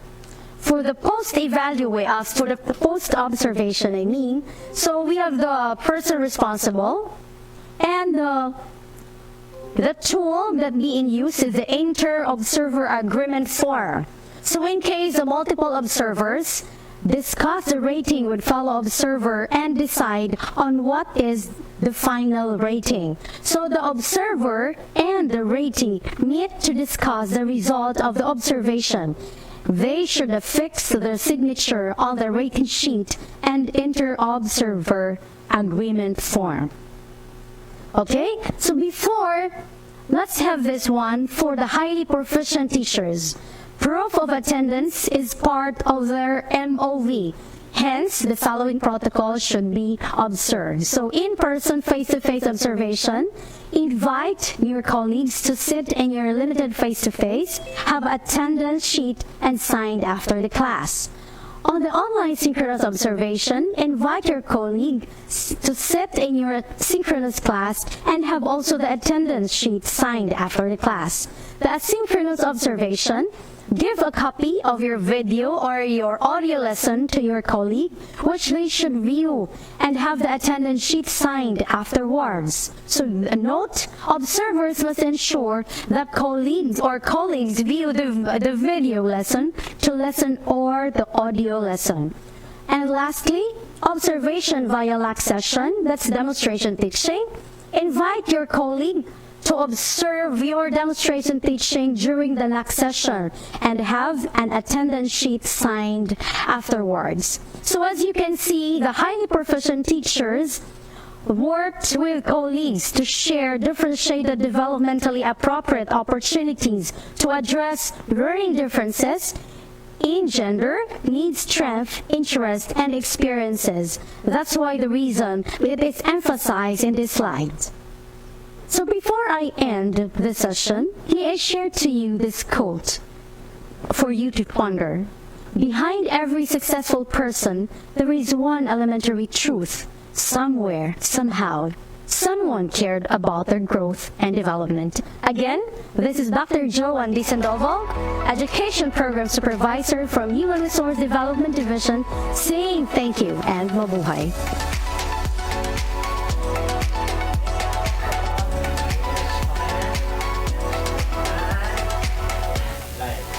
There you have, ladies and gentlemen, our third session titled Guidelines for Classroom Observation with our facilitator, Dr. Joanne Sandoval. So let's move on to the fourth session titled Multi-Year RPMS-PPST Tools to be presented to us by Ma'am Joni Gallardo. Over to you, Ma'am.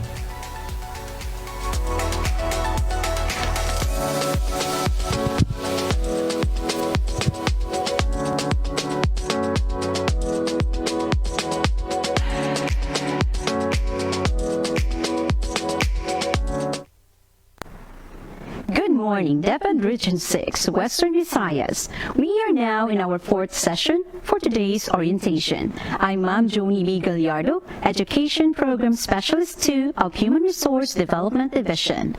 As a sort of review, DepEd Memorandum 008, Series of 2023, aims to ensure that you teachers will be rewarded and recognized for your outstanding performances.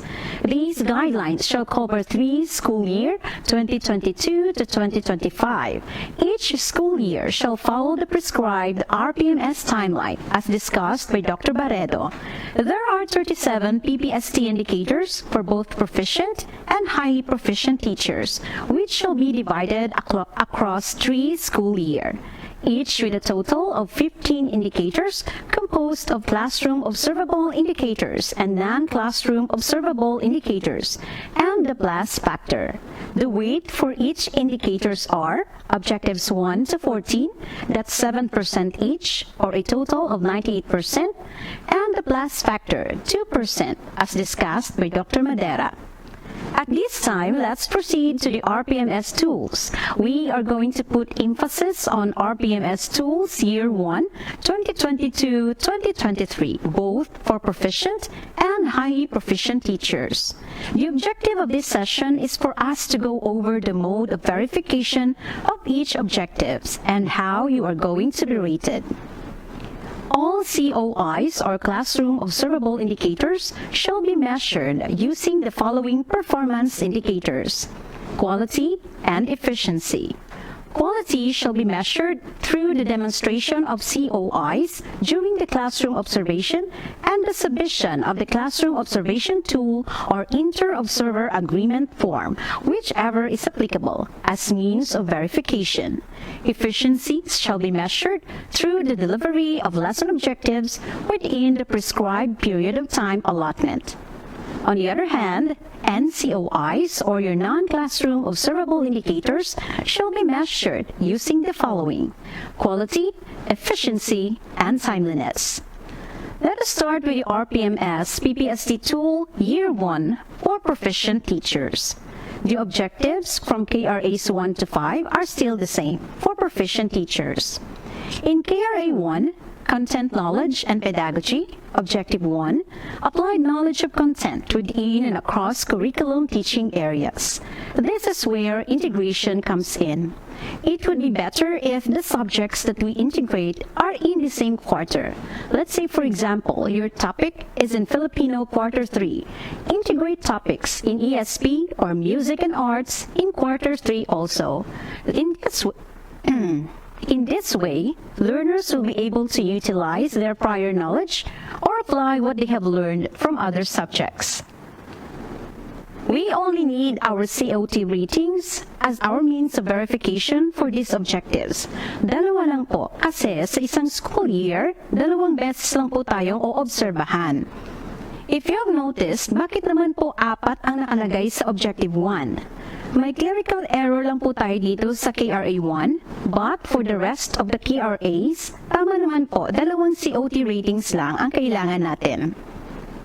As to the quality, you will be rated 5 or outstanding if you have demonstrated level 7 in Objective 1 as shown in your COT rating sheets. A rating of 4 or very satisfactory will be given to you if you have demonstrated level 6 in your Objective 1. A rating of 3 or satisfactory will be rated to you if you demonstrated level 5 in Objective 1. 2 or unsatisfactory if you demonstrated level 4, and a rating of 1 or poor will be rated to you if you demonstrated level 3 in Objective 1 as shown in your COT rating sheet. As to the efficiency, you will be rated 5 or outstanding if the objectives were met within the allotted time. A rating of 3 is given to you if you have exceeded the allotted time, and a rating of 1 if there's no acceptable evidence shown. Objective 2, use a range of teaching strategies that enhance learners' achievement in literacy and numeracy skills. This is the major problem of our education today. Whether we admit it or not, there's a big gap in literacy and numeracy among our learners because of the 2-year pandemic. DepEd has emphasized that we need to develop and enhance literacy and numeracy among our learners, especially in the primary level. Let's say, for example, your topic in math is sentence problem. If you let the learners read the sentence problem and solve for what is asked, you are already integrating literacy in your lesson. You can also have numeracy in your activities, like in oral recitation. Let learners keep count by trees, and those learners with even numbers will answer the question. Our MOVs for this objective is also our COT rating sheet. Now always let your learners read a passage or 2 in any subject. This way you are integrating literacy. Again, you will be rated according to the rubric explained in objective number 1. In Objective 3, applied a range of teaching strategies to develop critical and creative thinking as well as other higher order thinking skills. This objective is also a classroom observable indicator. Always ensure that you have HOTS questions in your activities, but of course we should always start with LOTS, or the lower order thinking skills, which is the foundation before proceeding to HOTS. Our MOVs for this objective is your COT rating sheet, and you may also opt to include your DLP. Highlight the HOTS question in your DLP. You will be rated the same way in Objectives 1 and 2. For our KRA2, Learning Environment and Diversity of Learners, Objective 4. This one is new, and this is a classroom observable indicator. Manage a classroom structure to engage learners individually or in groups in meaningful exploration, discovery, and hands-on activities within a range of physical learning environment. Subjects like science and math use 5 E's in their DLP: engage, explore, explain, elaborate, and evaluate, and therefore will have no problem with this objective. Your MOVs again is your COT rating sheet, and you will be rated the same way in Objectives 1 to 3. The term within range there gives limitation to teachers on how and what activities to give. Example, nasa Bacolod City Division po tayo, hindi nyo na po kailangang dalhin sa Manila Zoo ang mga bata or sa isang kuweba para lang makapag-meaningful exploration sila. Dahil that is already beyond your range. So look for an alternative or other activities that would allow the learners to experience these activities. In Objective 5, manage learner behavior constructively by applying positive and nonviolent discipline to ensure learning-focused environments. In this objective, teachers and learners at the start of the class should establish a set of rules and regulations and a sort of agreement on how they are going to behave inside the classroom. With this, you are able to create a sense of accountability with the learner's own behavior, and the MOVs for this objective is your COT, and you will be rated with the same way in Objectives 1 to 4. In Objective 6, use differentiated, developmentally appropriate learning experiences to address learners' gender, needs, strength, interests, and experiences. This is where our gender and development or GOT comes in. In this objective, we will not focus only on one need or strength of the learner.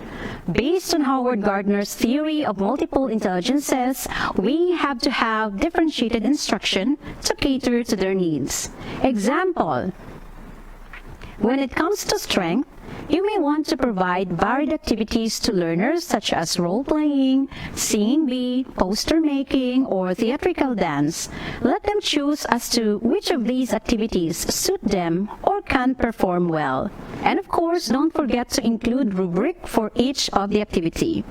When it comes to gender, you may want to group heterogeneously. Avoid groupings by male or female as this may cause unhealthy competition between the genders. When it comes to needs, determine first the fast learners and average and struggling learners. Develop a simplified instruction materials for struggling learners and enhancement materials for fast learners. The MOV for this objective is your 2 COT rating sheet, and you will be rated the same way in Objectives 1 to 5. And now let's proceed to KRA 3, Objective 7, planned, managed, and implemented developmentally sequenced teaching and learning processes to meet curriculum requirements and varied teaching context. This objective focused on the order or sequence of your execution or delivery of your lesson. And again, the MOVs for this objective is your COT, and you will be rated the same way in Objectives 1 to 5. Now here we are in Objective 8. Participated in collegial discussion that used teacher and learner feedback to enrich teaching practice. This one is a non-classroom observable indicator. This is where teachers participated in lock sessions, FGDs, and other collegial discussion. The mode of verification for this objective are proofs of attendance, minutes of meeting, reflection notes, and or any equivalent ALS form documents that highlights the objective. Now remember, at most 4 MOVs are required and must contain stamps or to track conduct of activities, and you will be rated according to quality and timeliness. As to quality, you will be rated 1 if there is no acceptable evidences shown. 2 or unsatisfactory if you submitted MOV number 1. You will be rated 3 or satisfactory if you shared your best practices, teacher and learner feedback during your session to plan, facilitate, and enrich teaching practice as shown in your MOV number 2. You will be rated 4 if you have notes or reflection during your session, and a rating of 5 po if you have planned for enriched teaching practice based on your LOC, FGD, meeting, or other collegial discussions attended. Kailangan po, meron din po kayong mai-provide na pictures and proof of attendance. As to timeliness, you will get a rating of 5 if you participated in these collegial discussion across 4 quarters. 4 naman po ang rating ninyo if nasa 3 quarters lang po. 3 naman if nasa 2 quarters lang, at 2 na rating naman po kapag isang quarter lang ang inyong naatenan. A rating of 1 is given if there is no acceptable evidence shown. For our Objective 9, selected, developed, organized, and used appropriate teaching and learning resources, including ICT, to address learning goals. Again, this one is classroom observable indicator, and the MOVs that we only need is your COT rating. So we need to utilize ICT in our lessons. Example, the use of Kahoot, Quizmaker, or online Google form or quiz in our activities, or YouTube video short clips as one of our visual aids. You will be rated according to quality and efficiency, just like in Objectives 1 to 6. KRA 4, Objective 10, design, selected, organized, and use diagnostic, formative, and summative assessment strategies consistent with curriculum requirements. Of course, in our lessons, we have to have formative assessment and our summative assessment strategies. And our MOVs for this objective is our COT rating sheet. Objective 11, monitored and evaluate learners' progress and achievement using learner attainment data. We have to choose only one from among the 9 MOVs for this objective. Take note, any one of these MOVs lang po. First MOV is the Individual Learning Monitoring Plan, or ILMP. Now, we use this to monitor learners who are struggling or learners at risk na visit po natin.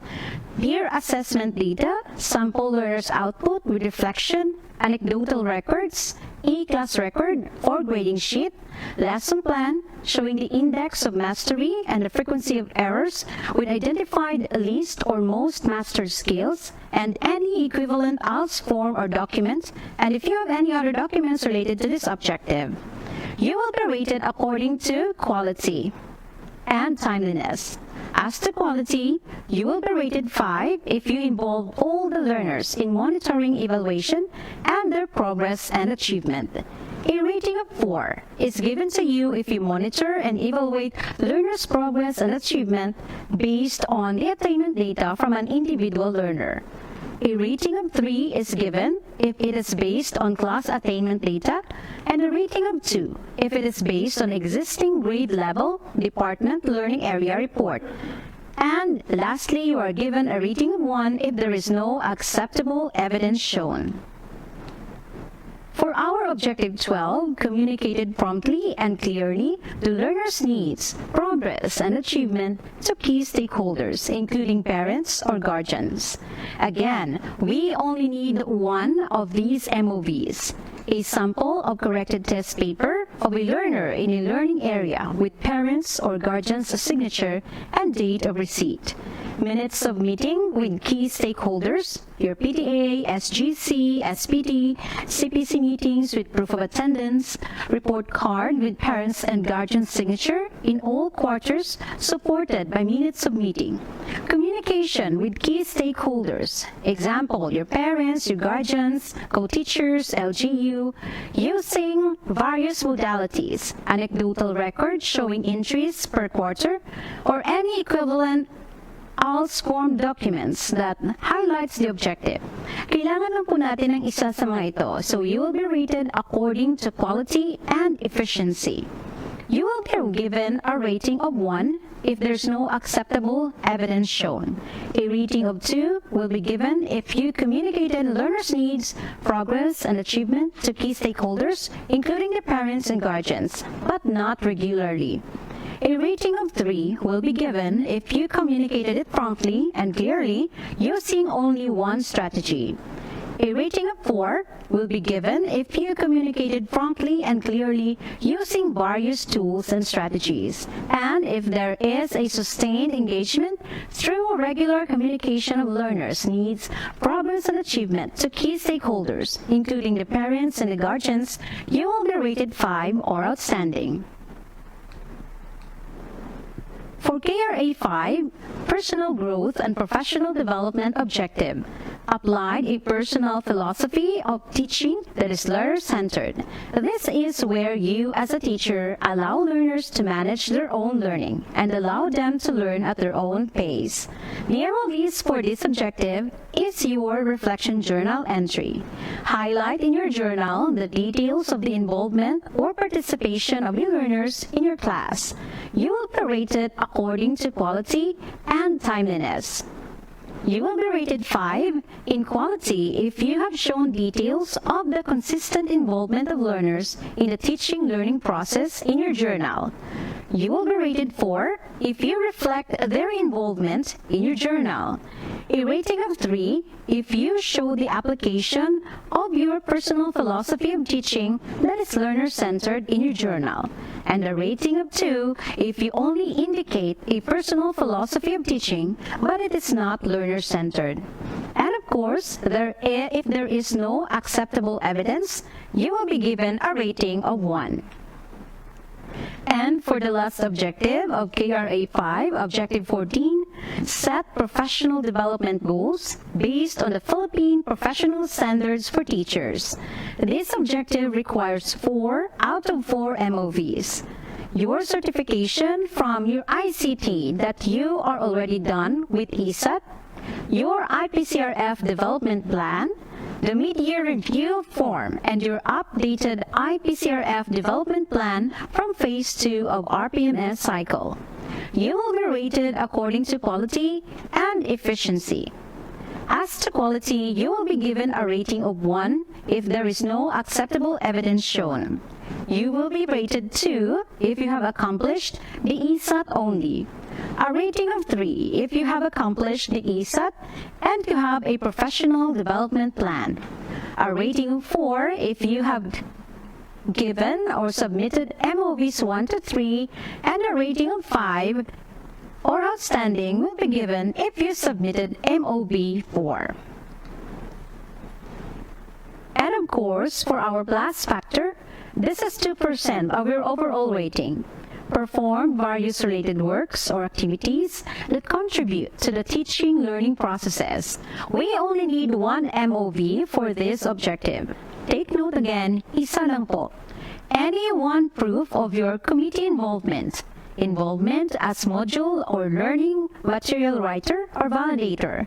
Involvement as a resource person, speaker, learning facilitator in the regional office or SDO, school-initiated TV or radio-based instruction, book or journal authorship, co-authorship, contributorship, advisorship, coordinatorship, chairpersonship, participation in demonstration teaching, participation as research presenter in a forum or conference, mentoring of pre-service or in-service teachers, conducted research within the rating period, and other with annotation on how it contributed to the teaching learning process.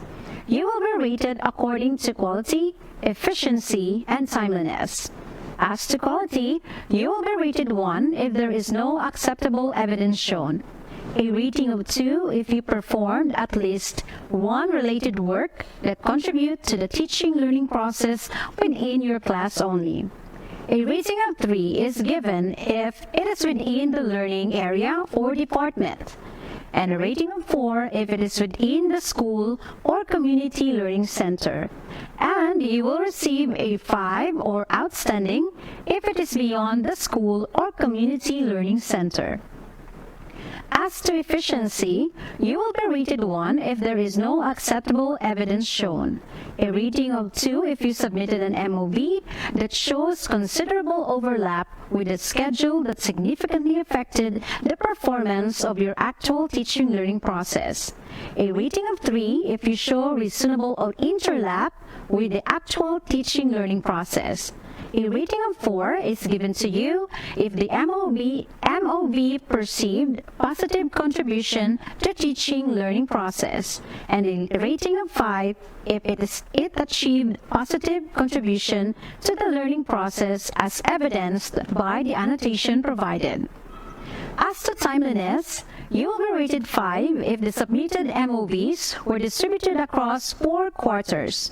You will be rated 4 if it is 3 quarters, and 3 if it is distributed across 2 quarters. Rating of 2 if completed only in 1 quarter, and if there is no acceptable evidence shown, you will be given 1.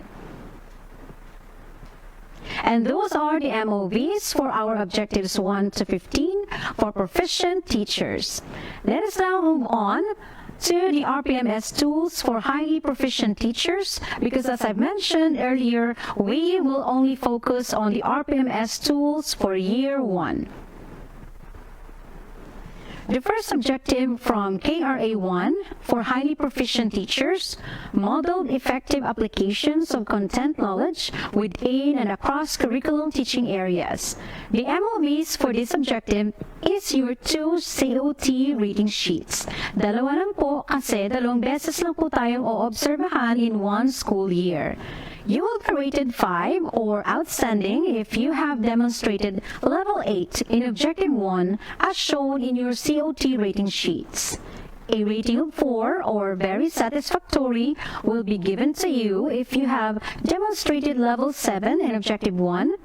A rating of 3 or satisfactory will be given to you if you demonstrated level 6 in objective 1. 2 or unsatisfactory if you demonstrated level 5, and a rating of 1 or poor if you have demonstrated level 4 in objective 1 as shown in your COT rating sheet. As to efficiency, you will be rated 5 or outstanding if the objectives were met within the allotted time, and a rating of 3 if is given to you if you have exceeded the allotted time, and a rating of 1 if there is no acceptable evidence shown. For objective 2, evaluated with colleagues the effectiveness of teaching strategies that promote learner achievement in literacy and numeracy. This is a non-classroom observable indicator. Master teachers are rated according to quality and timeliness, and the MOVs are proof of attendance in coaching and mentoring session, meeting or LAC session, your FJD, and other collegial discussion that highlights the objective. Make sure that there is a date stamp and the teacher's name and signatures who attended are also included. If this is your MOV, you will get a rating of 2. Next, MOV is your minutes or notes of coaching and mentoring session, or FGDs, and other collegial discussion that highlights the objective. You will get a rating of 3 for this MOV, and you will get a rating of 4 if your MOV is the reflection notes of teachers on the coaching and mentoring session, meetings or LAC sessions, your FGDs, and other collegial discussion that highlights the objective with, of course, proof of attendance and pictures. And the MOV, Performance Monitoring and Coaching Form, or PMCF, with annotations highlighting the objective, will give you a rating of 5. Since dito talaga natin makikita na talagang guided mo si teacher in planning and evaluating the effectiveness of teaching strategies that promote learner achievement in literacy and numeracy during LAC or FGD session. Don't forget to also include your pictures of the session. And as to the timeliness, you will be rated 5 if you have evaluated with the colleagues the effectiveness of teaching strategies that promote learner achievement in literacy and numeracy across 4 quarters. A rating of 3, or rather 4, if it is across 3 quarters. 3 if it is across 2 quarters, and a rating of 2 if it is only 1 quarter, and a rating of 1 if you have not presented any acceptable MOVs. For our Objective 3, developed and applied effective teaching strategies to promote critical and creative thinking as well as other higher order thinking skills. In this objective, we only need our 2 COT rating sheets, and you will be rated according to quality and efficiency. As to quality, you will be rated 5 if you demonstrated level 8 in Objective 3 as shown in your COT rating sheet. You will be rated 4 if you demonstrated level 7. A rating of 3 is given to you if you have demonstrated level 6.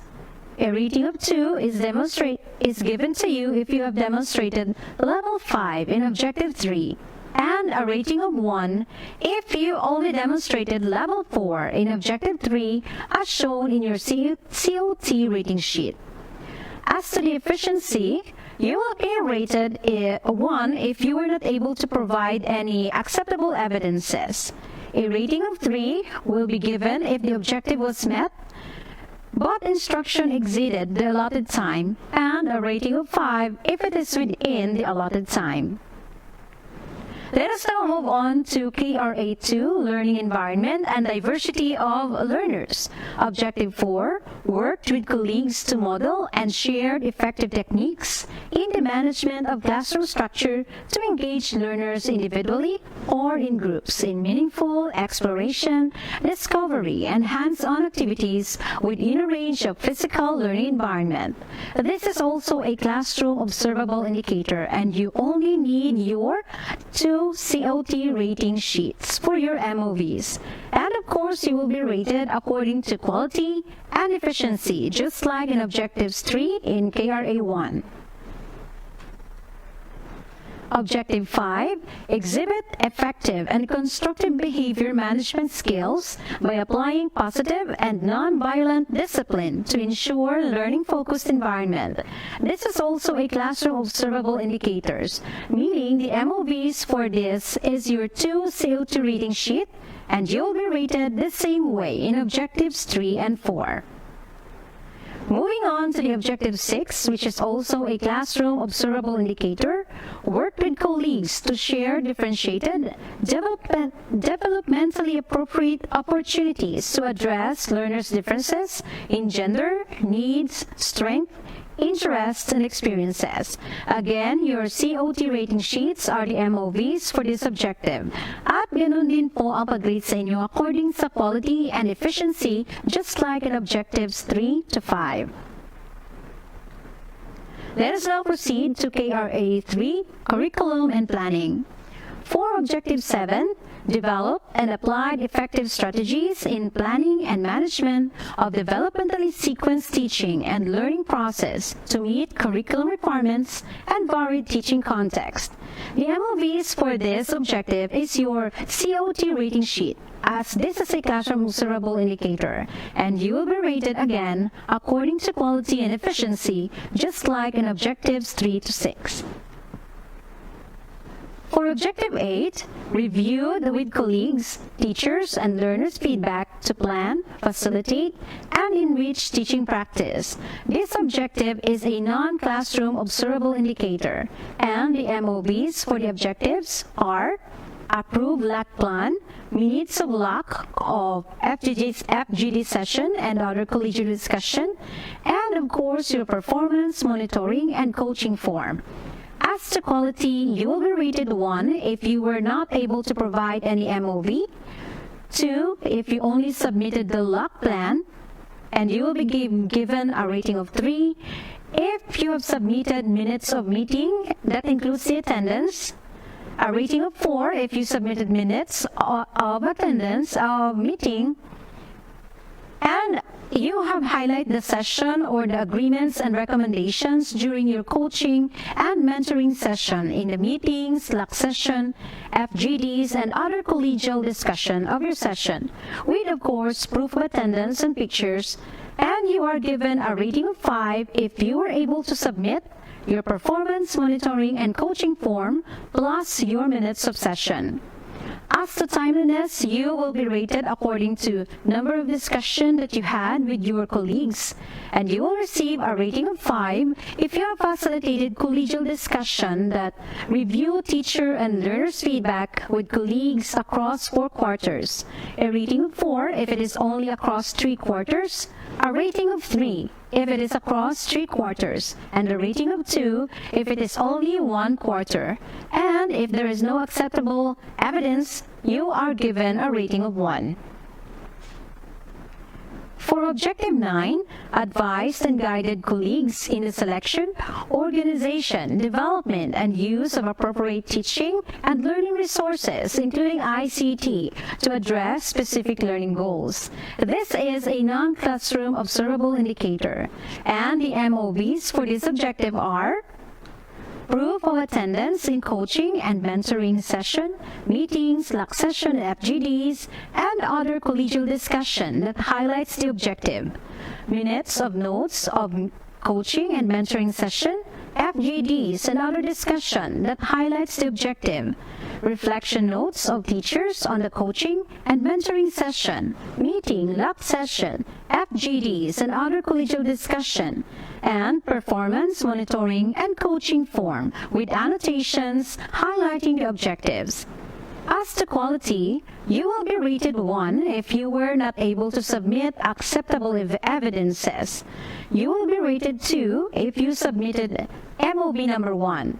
You will be rated 3 if you only submitted MOV number 2, and a rating of 4 if you have submitted MOV number 3, and a rating of 5 if you have submitted MOV number 4. Kasi hindi ka naman makakapag-produce ng performance monitoring and coaching form kung wala ang tatlong MOVs na nakalista dyan. And as for the ratings for timeliness, you will be rated according to the number of times you guided your colleagues across the quarters. Let us now proceed to KRA 4, Assessment and Reporting. Objectives 8 to 15, they are all non-classroom observable indicators.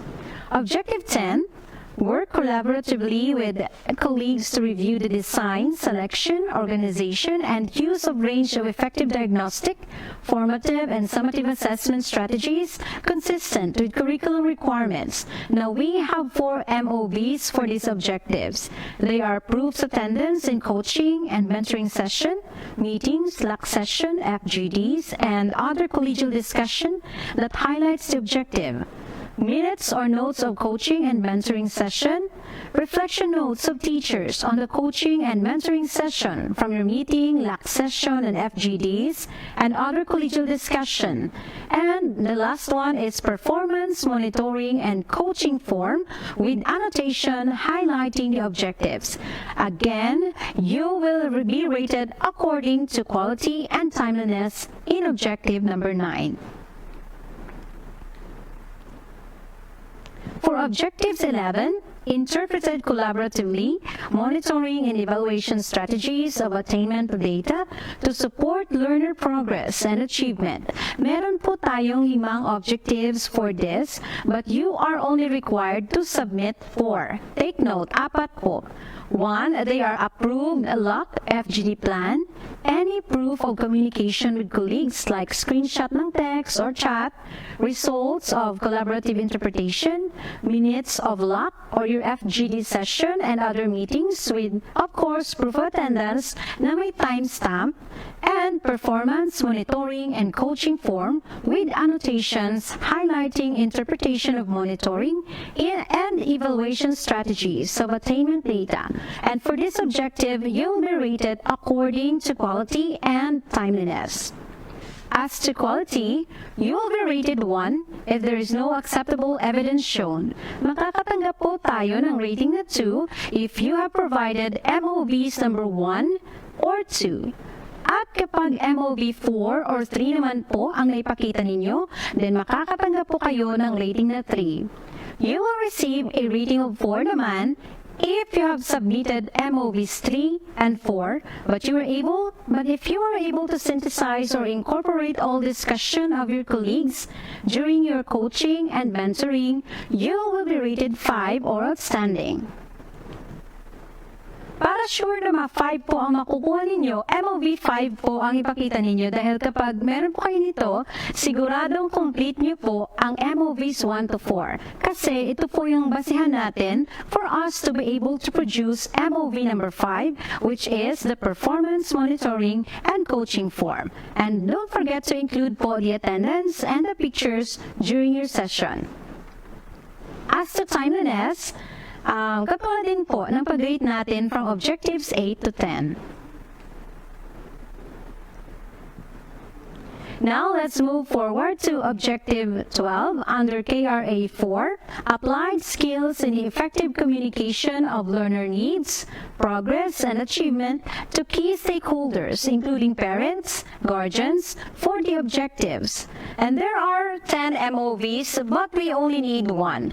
Take note, isa lang po ang kailangan natin. And here are the documents you can choose from. Sample of learners' test results, signed by parents, and corresponding evidence of improvement. Attendance sheet, minutes of parent-teacher conference, record of dialogue and of a parent-teacher or teacher conferences, and corresponding evidences of improvement. Anecdotal record communicated to and signed by the learners and or parents with corresponding evidence of improvement. Sample of accomplished rubrics given for the performance task and corresponding evidences of improvement. Sample agreement for learners at risk, signed by parents and corresponding evidence of improvement. And signed report cards of student at risk with corresponding evidence of improvement. Accomplished home visitation form signed by the learners and or parents, and proof of communication with wider school community stakeholders. You will be rated according to quality and timeliness. If there is no acceptable evidence shown, makakakuha po kayo ng 1 dito. Kapag naman po na ibahagi ninyo ang mga pangangailangan ng mga learners at kanilang progress and achievement, only to your learners within your class lang po, then you will be rated 2. If you were able to communicate this to your internal stakeholders, like mga co-teachers, mga school leaders, and your school head, mabibigyan po kayo ng rating na 3. Pero kapag naibahagi niyo po ito sa partners or sa parents or tagagabay ng inyong mga mag-aaral, then makakatanggap po kayo ng rating na 4. And you will be rated outstanding if you were able to utilize effective strategies to communicate learners' needs, progress, and achievement to wider school community. So hindi lang po sa learners, co-teachers, or parents, kundi pati na po sa lahat ng internal and external stakeholders as evidenced by your submitted MOV. For Objective 13, manifested a learner-centered teaching philosophy in various aspects of practice and support colleagues in enhancing their own learner-centered teaching philosophy. The MOVs for this is your reflection journal entry in the following documents that highlights the manifestation of learner-centered teaching philosophy in any of the following: performance monitoring and coaching form, sample plans of colleagues with annotation about enhancing their learner-centered teaching philosophy, minutes of lock session about enhancing teachers' learner-centered teaching philosophy through lesson planning, and approved lock plan. Lesson plan exemplar used during a learning action cell session, and you will be rated according to quality and timeliness. As to quality, you will be rated 5 or outstanding if the notes in your journal show details of the consistent involvement of learners in the teaching-learning process. A rating of 4 will be given to you if you only reflect the involvement of learners, and a rating of 3 will be given if you only show the application of personal philosophy of teaching that is learner-centered. A rating of 2 will be given if you only indicate a personal philosophy of teaching that is not learning-centered, and a rating of 1 if there is no acceptable evidence shown. As to timeliness, you will have a rating of 5 if you applied a personal philosophy of teaching that is learner-centered across the 4 quarters, while you will receive a rating of 4 if it is only in 3 quarters. A rating of 3 if it is only 2 quarters, and a rating of 2 if it is only in 1 quarter. If there is no acceptable evidence shown, then you will receive a rating of 1. For the last objective of KRA 5, reflected on the Philippine Professional Standard for Teachers, to plan personal professional development, goals, and assist colleagues in planning and achieving their own goals. The means of verification are certification from the ICT coordinator, school head, focal person in charge of ESAT, IPCRF Development Plan, Performance Monitoring and Coaching Plan, Mid-Year Review Form, and updated IPCRF Development Plan from Phase 2. You will be rated according to quality, efficiency, and timeliness. As to quality, you will receive a rating of 1 if there is no acceptable evidence shown. A rating of 2 will be given if you have accomplished ESAT. A rating of 3 will be given if you have your development plan and performance monitoring and coaching form, while you will be rated 4 if you have discussed the progress of professional development goals with a rater during the mid-year review as evidenced by MOV number 4.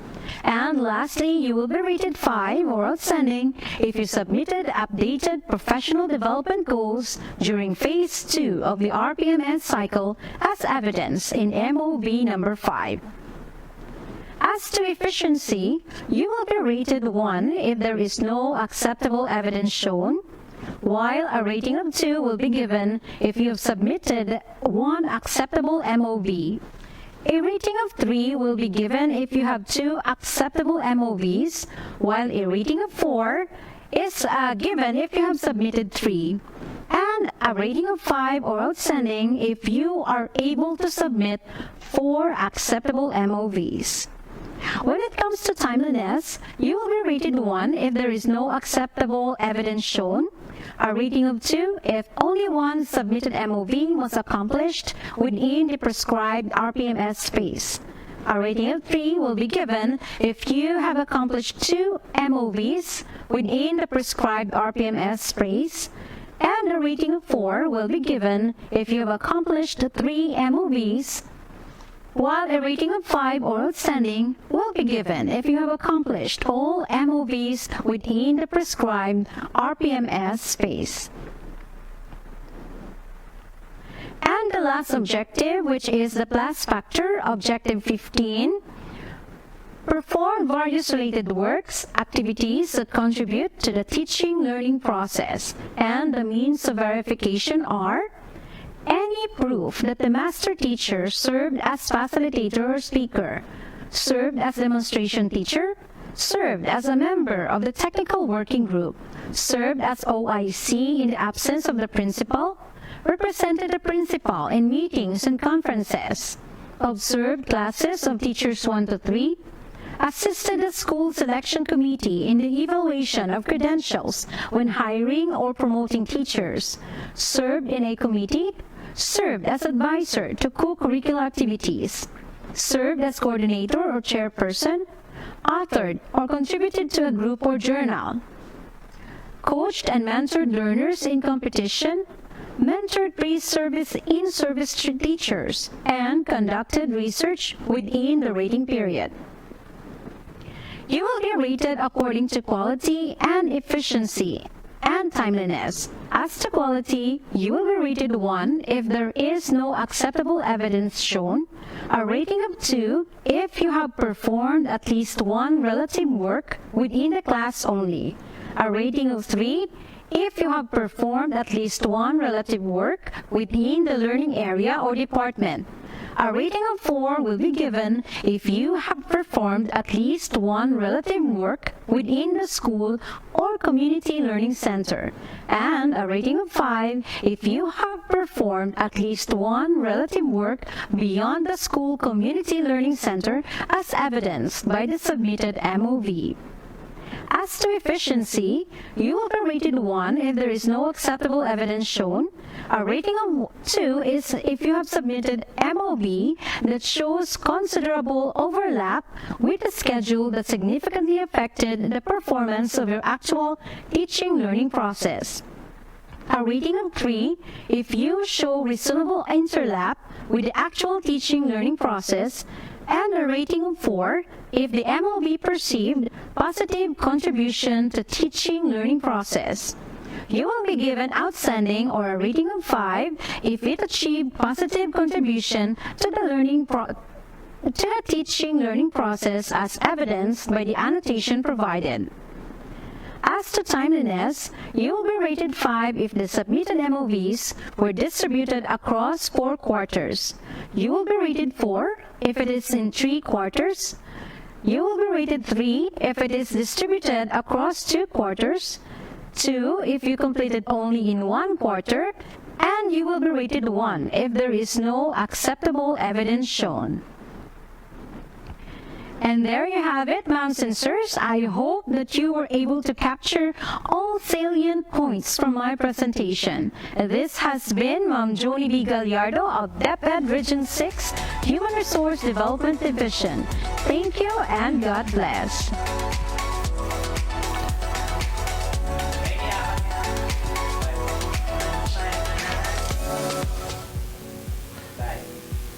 Thank you, Ma'am Joni Gallardo.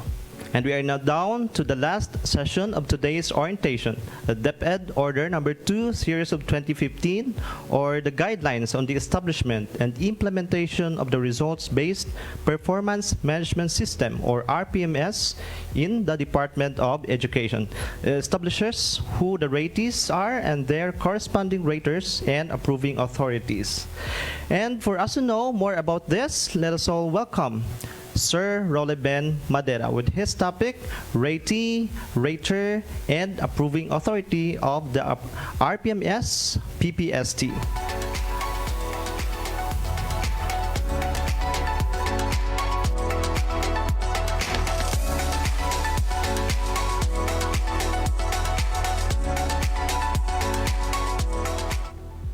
Social media made every user a rater. One of the most common captions we often encountered on Instagram and Facebook says, "Rate this caption on a scale of 1 to 10. My morning greetings to each and everyone. My task this morning is to discuss the Part 5 of DepEd Memorandum Number 008, Series 2023 on Ratee, Rater, and Approving Authority. DepEd Order Number 2, Series 2015, or the Guidelines on the Establishment and Implementation of the Results-Based Performance Management System, RPMS, in the Department of Education, establishes who the ratees are and their corresponding raters and approving authorities. This DepEd order provided a table on Annex A, which serves as reference to the expanded version of Ratee, Rater matrix. To fully understand the Part 5 of DepEd Memorandum Number 008, Series 2023, let us revisit some of the terms and their definition on DepEd Order Number 2, Series 2015, or the Guidelines on the Establishment and Implementation of the Results-Based Performance Management System, RPMS, in the Department of Education, specifically on Part 3, the definition of terms and acronyms. On page 2, Part 3 of the O2 Series 2015, Roman numeral 15, the term ratee refers to an individual employee concerned. On page 3 of the same DO, Roman numeral 16, the term rater refers to the immediate superior who directly supervises the performance of the individual employee and gives the preliminary rating for approval of the head of office at the end of the rating period based on the performance measures. On page 1 of the same DepEd order, found on item Roman numeral 1, the term head of office refers to the approving authority enumerated in Annex A of TO2 Series 2015, who determines the final performance rating on individual employees based on proof of performance. Is the Ratee-Rater Approving Authority relationship matrix found on Annex A of DO number 2 Series 2015 still applicable? To answer this, let us open DepEd Memorandum Number 008, Series 2023, on page 9, Part 5. The Ratee, Rater, and Approving Authority in the RPMS. On item 25, it states that the matrix reflecting the appropriate raters and approving authorities is enclosed in DO2 Series 2015 RPMS guidelines. To address operational concerns that have surfaced since the issuance of DO2 Series 2015, the said matrix shall be expanded in the table found on page 10 of Division or DepEd Memorandum 008 Series 2023 to provide for a clear rater-rating approving authority relationship. And therefore, the answer to this question is the rating-rater approving authority relationship matrix found on Annex A of DepEd Order Number 2 Series 2015 still applicable is yes. Because the purpose of having this item and having Figure 7 rating-rater approving authority matrix on the current DepEd memorandum is to address operational concerns that have surfaced in the previous DO to provide for a clear rater-rating approving authority relationship.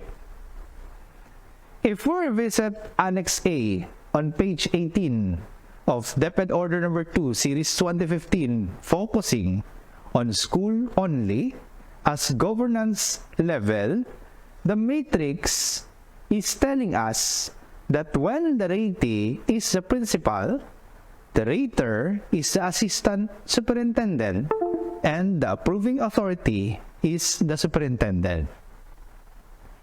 When the ratee is the head teacher or the master teacher, the rater is the principal, and the approving authority is the superintendent for small and medium divisions.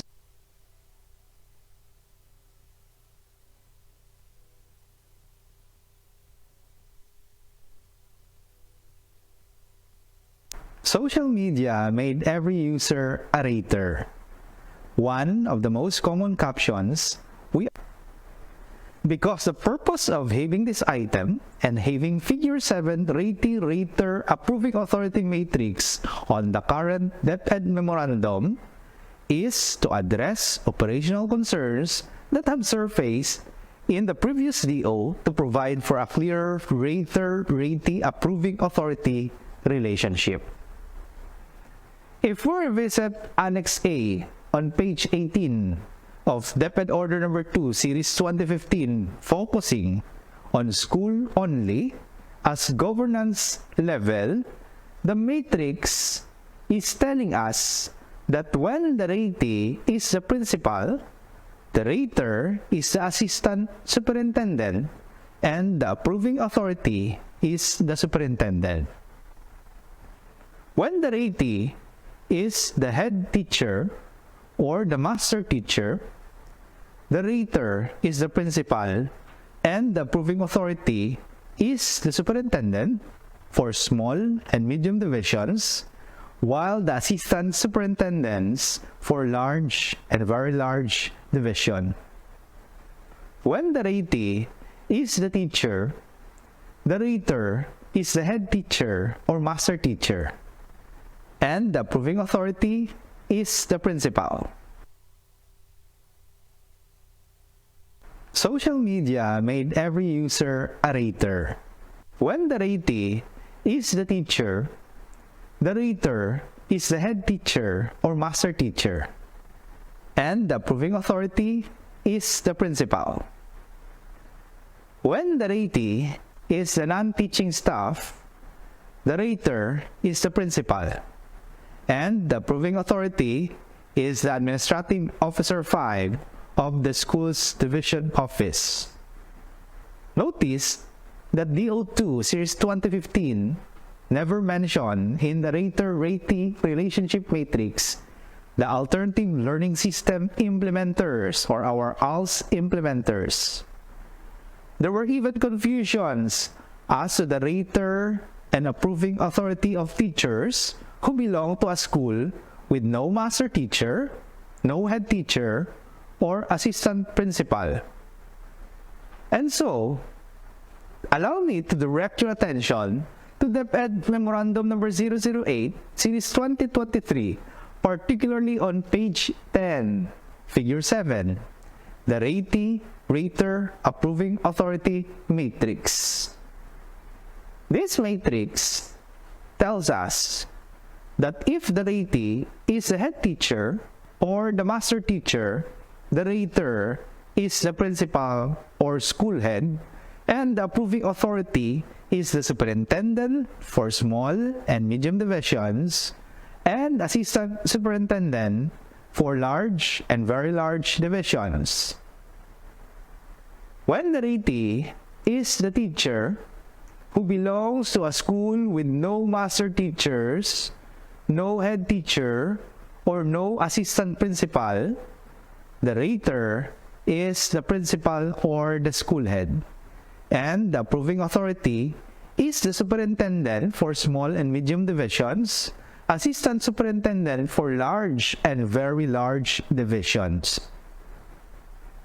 For school with master teachers, head teachers, or assistant principal, when the ratee is the teacher, the rater is the master teacher or head teacher or assistant principal, and the approving authority is the principal or school head. When the ratee are school-based ALS implementers, the rater are the master teachers or head teachers or the assistant principal, and the approving authority is the principal or school head. When the ratee is the community learning center based ALS implementers, like the case of some of our mobile teachers and full-time district ALS coordinators, the rater is the education program specialist for ALS or education program specialist in charge for ALS.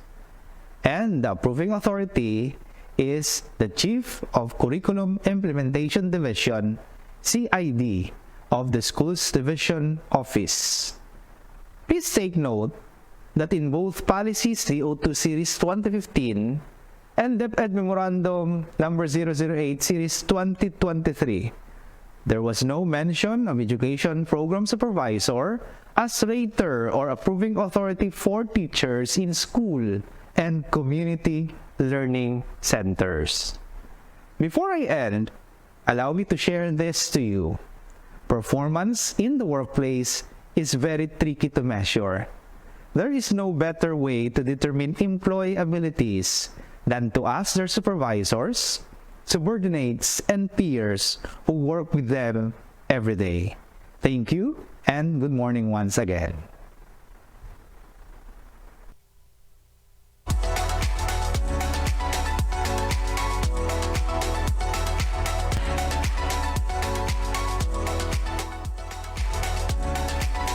Thank you to our last presenter, Sir Rollyben Madera, with the topic Ratee, Rater, and Approving Authority in the RPMS.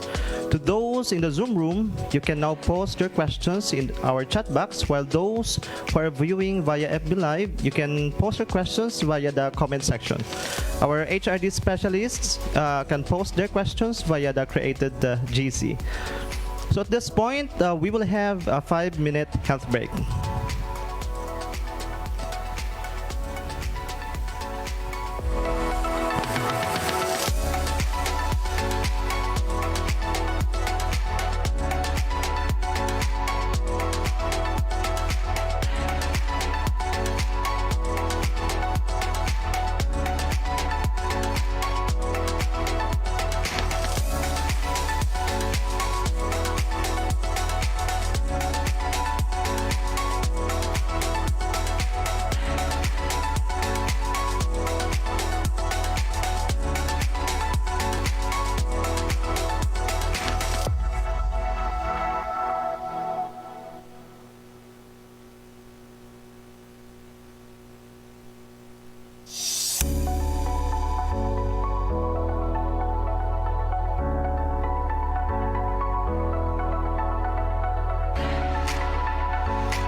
So welcome back. At this moment, we'll now have the open forum. As mentioned in our webinar norms, those in the Zoom room may raise a virtual hand for the moderator to recognize you, or may use the chat box to encode your questions to be read by the moderator. So participants in the FB Live, you can post your questions or comments via the comment section. So again, we'll give the floor to our moderator, Ma'am Joni Gallardo. Take it away, Ma'am.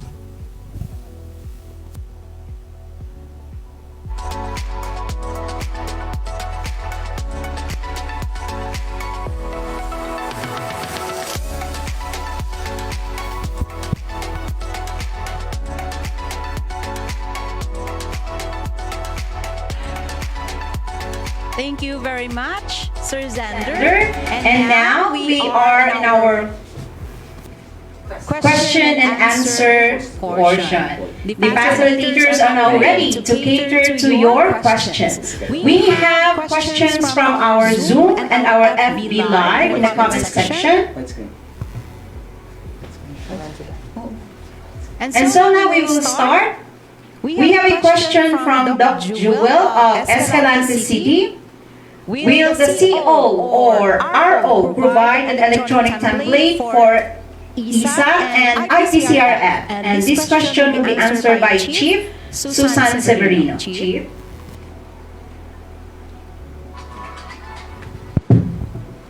Thank you, Ma'am Johnny. Thank you for that question, Sir Jewel of SDO Escalante. Actually, while we were preparing for this virtual orientation with the ICT unit of the region, we agreed with Sir Noel Narida that the region will provide the customized IPCRF for our teachers as well as the ESAT of the RPMS-PPST for this school year 2022-2023. We will share this together with a recorded copy of our regional orientation on the RPMS-PPST so that you will be guided well in your division as well as in your respective schools of our school heads. And if we will, if you have some queries, other concerns, we are very willing to provide technical assistance to you. Thank you. Thank you, Chief. Now, another question from Sir Louis Ributar.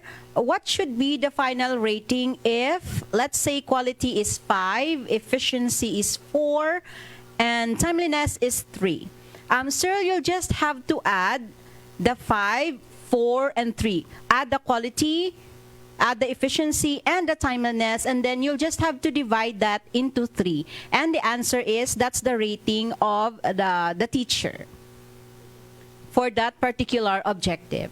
All right, let's proceed to the next question. We have from Himamaylan City, Ma'am Jocelyn Barnuevo. Good morning. Please give clarifications on the plus factor requirement.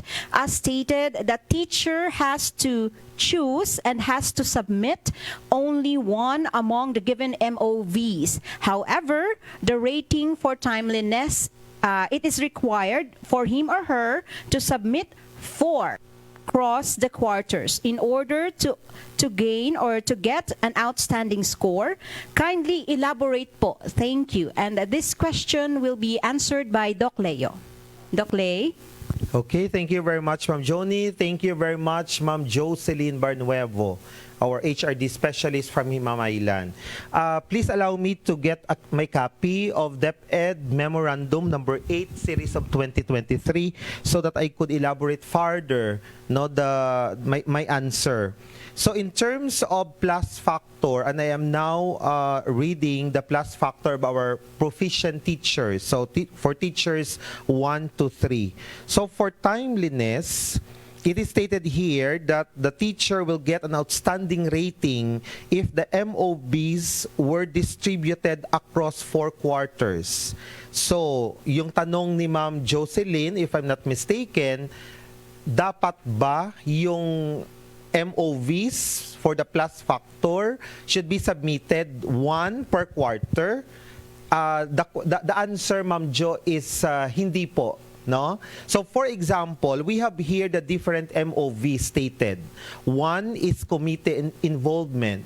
So for example, if the teacher is a committee member during the palarong pampaaralan or intramural meet, and that particular activity is just conducted for a particular or in a particular quarter or grading period, then the teacher will get a rating of 2. Okay? But for example, if the MOV of the teacher is pertains to his or her coordinatorship in a subject area, and remember, Ma'am Jocelyn, that being a subject coordinator, your job is distributed across 4 quarters. Tama? So hindi naman pwede na iba yung coordinatorship sa first quarter, iba yung coordinatorship, iba yung coordinator sa second quarter. So in other words, if that particular job, no, or extra or ancillary job of our teacher is distributed across 4 quarters, then the teacher will have a rating of outstanding. Now, sabi dito, Ma'am Jo, any one proof of. So on my example, which of the 2 will I prefer to include in my portfolio?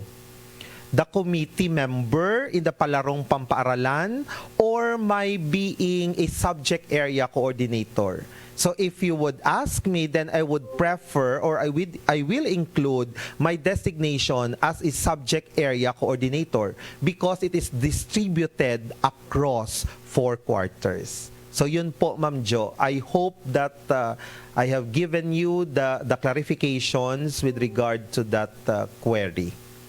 Unless, Ma'am Jo, you have a follow-up question. Ma'am Jocelyn? Please unmute your microphone, ma'am.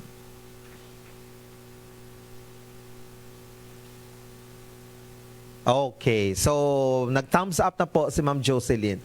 Ma'am Joni, back to you. Thank you, Doc Leo. And we have another question here from Bacolod City, from Edna Rose P. Gueco. So is the teacher's punctuality in coming to his class or her class every day considered her performance rating, in which PPST objective he or she will be rated? So this question will be answered by Sir Roliben Madera. Thank you very much, Ma'am Edna, to that question. As regards to competency, when we talk about competency, the one that is followed or anchored in our PPST are our functional competencies. So when, or as regards punctuality of the teacher, I think this belong already to the behavioral competency of the teacher, specifically the self-management. When we look at our IPCRF, I think it's on the part 3 of our part 2 of our IPCRF, and there are behavioral competency skills there, or I mean behavioral competencies there, as well as we have core skills there, and there are 3 core skills and 6 behavioral skills, and self-management is under behavioral competency. I hope this answers the question. Thank you. Thank you so much, Sir Rolly. Next, we have question from our FB Live from Ma'am Nalds Galientes. Good day. I just want to ask if there is already tools for ESAT and IPCRF. Thank you. Sir Rolly?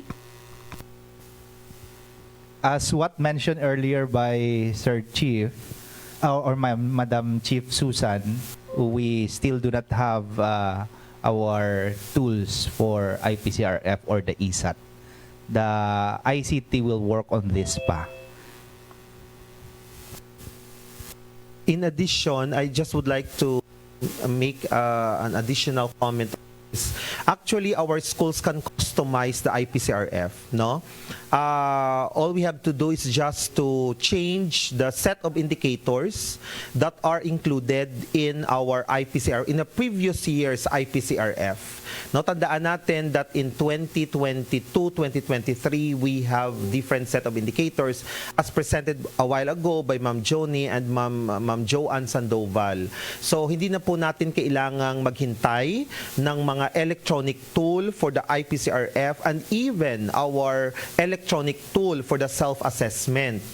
Schools can actually have a manual, no, a manual self-assessment and also the manual, what you call that, accomplishment of our IPCR. So again, all we have to do is just to change, no, the set of indicators. And well, in fact, no, Ma'am Susan, we also have the RPMS tools already, wherein this will guide our assigned raters in our respective schools in assessing and in evaluating the performance of our teachers. Yan po. Thank you, Doc Leo. Doc Leo, we have a question addressed here for you from Ma'am May Generos Masquera. Hello po, Doc Leo. How about if you are not a subject area coordinator, but an SSG coordinator? Same lang po ba ang rating? Thanks po. Plus factor. Yeah, plus factor. So anything that is performed by our teacher that is beyond your role and your responsibilities in the teaching learning process, that is considered as a plus factor. And remember how many percent is the plus factor? I think it's only 5%, no? So that means that 95% of performance of our teachers are very much concentrated inside the classroom. So kahit na ilang coordinatorship meron ka pa, that is considered as a plus factor. And sabi kanina ni Ma'am Joni in her presentation, only one is needed. So yung pinaka, so I am suggesting that for the plus factor, you choose your performance or your ancillary job na distributed across 4 quarters. Ibig sabihin, ginagawa mo siya from the first quarter up to the 4th quarter. Ma'am Johnny? Thank you, Doc Leo. We also have questions here from Zoom, from Silay, SDO Silay. Good morning po. For schools managed by the TIC or teachers in charge with no immediate principal, who shall be the rater? So that would be answered by Sir Joven.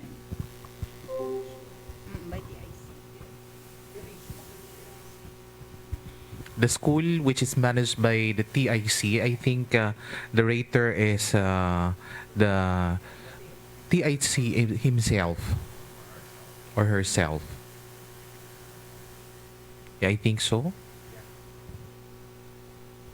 Thank you, Doc Joven. Another question from SDO Silay. Teachers nga sang February lang na-hire, shall we give them consideration on MOVs that requires 4 quarters? February 2023, example lang na-hire? Okay, Ma'am Joanne. Okay, for Ma'am Javier, it is just fair that the teacher was hired just like February, right? So the MOV should be counted from February only. So hindi natin pwedeng i-measure yung teacher na wala pa siya. So we will consider the MOV from February only. Okay? So thank you so much. So I think, Ma'am Joni, that is a special case. No, that is a special case wherein the rater, especially the principal, could really determine. No, kasi February lang, hindi man pwede na i-count mo yung previous months kasi wala pa siya. So in other words, the performance of the teacher from February, as long as makomply niya yon, is already considered as an outstanding performance. So hindi kailangan na across 4 quarters halimbawa. No? So, yon. Okay, thank you, Doc Leo. And another question from FB Live. Pag TIC po, ano po yung gagamitin? OPCRF or IPCRF? Sir Joven? as long that there is an official designation coming from the school's division superintendent, OPCRF. And another question for the COT from Ma'am Maria Edeline Eds Capanas. Good morning, sir. COT rubrics po ba na included sa annexes ng multi-year RPMS-PPST guidelines? Thank you so much. Yes, ma'am. Included po siya sa annex. I am not sure of the number of the letter, but it is included in the RPMS tools.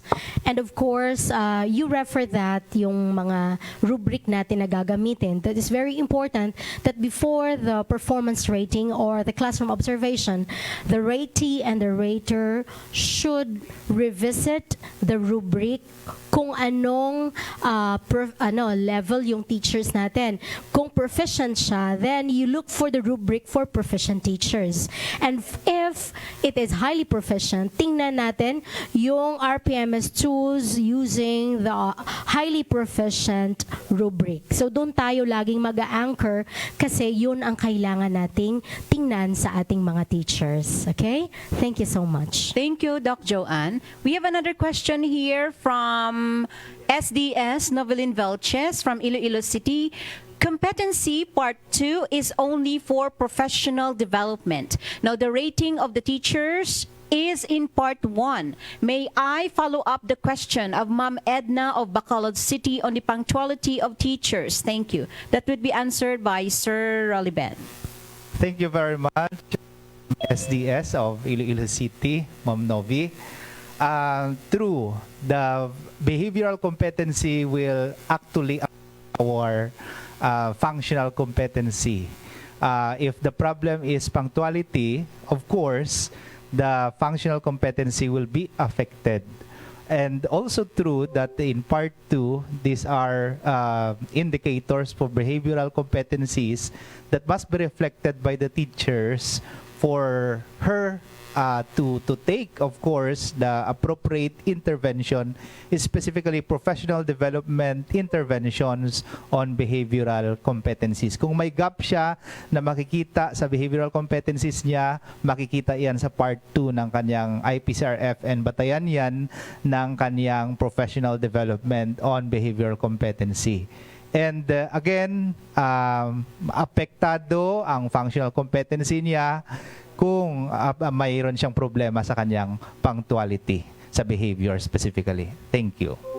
Thank you, Sir Roliben. We have another question from Ma'am Gian V. Rosal. Sir Leo, may we clarify for the correct percentage for plus factor? Is it 5% or 2%? Thank you. Yeah. Apologies, ASDS Gen An. So it is stated in DepEd Memorandum number 8, series of 2023, particularly item number 12. Please allow me to read. The weight per each indicator shall be as follows. So objectives 1 to 14, that is 7% each, a total of 98%. While objective numbers 15 plus factor is 2%. So I think the 5% which I am referring to a while ago was the percentage or the weight in the previous years of implementation of the RPMS-PPST. For this school year 2022-2023, bumaba pa po yung ating plus factor. Instead of 5%, naging 2% na lang siya.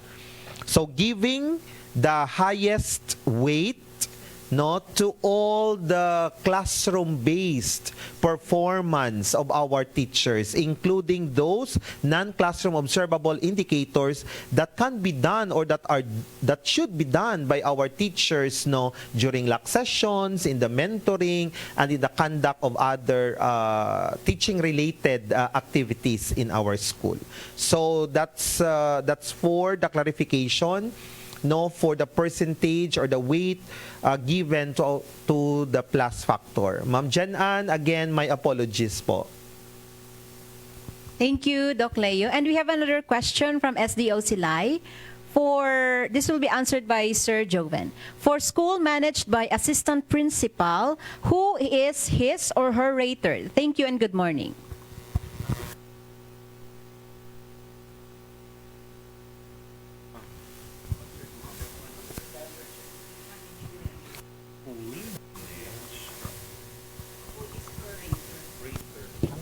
Mic test. Assistant principal. For school managed by the assistant principal, the rater is, I think, the assistant schools division superintendent, as long that the assistant principal is designated by the schools division superintendent. In addition, to make this clear to each and everyone, if the ratee is the teacher, if there are master teachers or head teacher, they can be also the rater of the teacher. And also, the assistant principal can be the rater of this teacher. But if we are referring to, no, sa ibang aspeto naman, if we are referring to the assistant principal, sino ba magiging rater ng assistant principal? If the school is managed by an assistant school principal, who will be the rater of the assistant school principal? Considering or by virtue of his designation, no, as school manager.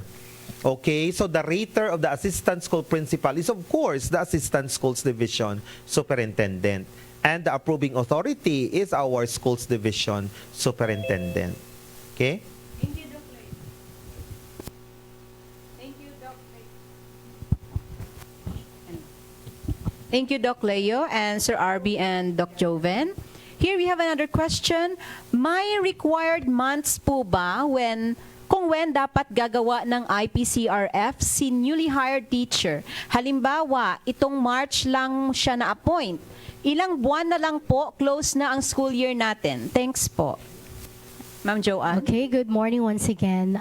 Just like what I have said a while ago, kung kailan lang siya pumasok sa DepEd, dun lang natin siya i-rate. So if the example given here is March, so then March, dun lang tayo magsisimula.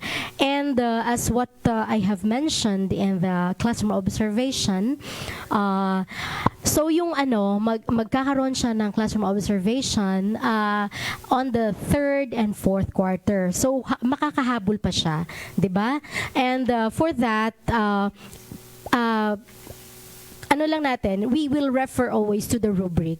And para hindi mawala yung bagong teacher natin or the newly hired, because medyo hindi pa sa kanila klaro yung ating RPMS-PPST tools. So please kindly guide our teachers for this. Thank you so much. Thank you, Doc Joanne. We have another question here specifically for Doc Leo. Hi, Doc Leo. Good morning. Can we use GEL or the Job Embedded Learning in which teachers may reflect the application of their learning as other supporting MOVs, just like journal? Thank you, Doc. So, thank you very much. I think this question was from Ma'am Marilyn Galvez, no, from SDO Himamaylan. Marilyn, actually, reflection journal is very much necessary in the conduct of LAC sessions. It is encouraged that our teachers, must be reflective on their own practices. So, in the conduct of LAC sessions, the teacher may write his or her reflections, in that journal, assessing himself or herself about the practices and the things to be improved. So I think, speaking of GEL, a reflection journal is not actually considered as a job-embedded learning, Kasi pag sinabi natin job-embedded learning, it is actually the application. So there must be a project or something na program na implement ni teacher based doon sa kanyang napag-aralan, in a seminar or after the LAC session. So reflection journal is just an introspection of your own self, ano ba ako bilang isang teacher? So based sa pinag-usapan namin in a small group discussion, naging ganon ba ako? Ano ba yung mga areas na pwede kong i-improve, in the next days, for example, or in my next engagement with my learners. So yun po, kailangan talaga, Ma'am Marilyn, yung ating reflection journal. And I think it's one of the MOVs that the teacher need to submit or to be included in the performance portfolio. Thank you, Doc Leo. And we have another question here from SDO Kabangkalan. Clarifications on the rater for teachers in secondary. Can a master teacher rate teacher regardless of the area of specialization? Baka halimbawa, si master teacher sa math, pwede kaya niyang i-rate si teacher sa English? I think every subject area has its own or has master teachers assigned. So as much as possible, master teacher are content expert, and because they are content expert, as much as possible, the person who's the one or the rater should has the knowledge, no, and has the capacity to be the rater of that particular teacher. And Ma'am Joni, if you would allow, this is just a rejoinder to what Sir Jobin had mentioned. Totoo po yan. Our masters are considered as content experts. In the presentation of Ma'am Jo a while ago, no, on the classroom observable indicators, as you have noticed, there are repeating indicators, particularly in domain number 1. And domain number 1 in the PPST speaks about the content knowledge, no, content knowledge of our teachers. So, if a master teacher in, for example, major niya ay English at magre-rate siya sa mathematics, I think it would be very difficult for that master teacher to give, no, an appropriate rating to the mathematics teacher in terms of content and pedagogy. I am not undermining our master teachers, but of course, as what Sir Jobin had said, secondary teachers have their own specializations. So kaya nga kailangan talaga na merong know-how in terms of content and pedagogy yung ating mga raters, unless the teacher or the rater is a head teacher, kasi nga supervisory track na, and the head teacher is leading to school leadership. Tama ba, Sir Joben? Yon. And also, I just would like to reiterate, no, in relation to this, how about, sir, pag walang master teacher ang isang subject area, at yung inapo or dinesignate lang ni principal ay isang teacher 1, 2, or 3 na subject coordinator, are they allowed to be raters in our RPMS-PPST? My answer is no. Okay? Subject area coordinators, especially if their positions are teacher 1, 2, and 3, should not be considered as raters. Based on the guidelines, since we have implemented the RPMS-PPST in 2017, if I'm not mistaken, Ma'am Susan, until today, there is no such thing as teacher 1, 2, and 3 as assigned raters. Take note po, we only have master teachers, head teachers, assistant school principals, and principals, and designated school heads. So, pag si teacher 1, halimbawa, Ma'am Susan, teacher 1, 2, or 3 was officially designated by the school's division superintendent as TIC. So walang question yon. Walang question. Automatic magiging rater siya. But in the case of secondary schools na walang master teacher, walang head teacher, and only subject area coordinators, they are not allowed to be raters. So sino, sir, ang magiging raters? Of course, as based on the presentation of Sir Roliben a while ago, it should be the principal. Okay? It should be the principal to serve as the rater. Thank you, Ma'am Johnny. Thank you, Doc Leo. We have another question here from our FB Live from Sir Benj Alejo. Can a TIC observe teachers from other schools? Thanks. Can a TIC observe teachers from other schools? TIC observe teachers from other schools. Let me ask, or let me clarify this situation. Are we referring to a cluster of schools? For example, there are cases naman no na halimbawa maybe 2 or 3 schools are clustered kasi wala silang principal. So only a TIC is designated by the school as a cluster head. Of course, the answer is yes. The cluster head can serve as a rater by virtue of the designation coming from the school's division superintendent. Okay, so yun po. Thank you, Doc Leo. We have another question from our Zoom link. What is the priority for topic of observation? Can the teacher choose the topic for as long as it is within the quarter? This one is from Sir Roger Rochar from SDO Iloilo. Okay, so good morning. I think this question is from Sir Roger Rochar. Hi, Sir Roger, the ASTS of SDO Iloilo. So for the priority of topics for observation, as what we have mentioned in the classroom observation, we have the pre-observation phase, right? So the rater and the ratee should agree before the observation or the proper observation on what topic to be observed.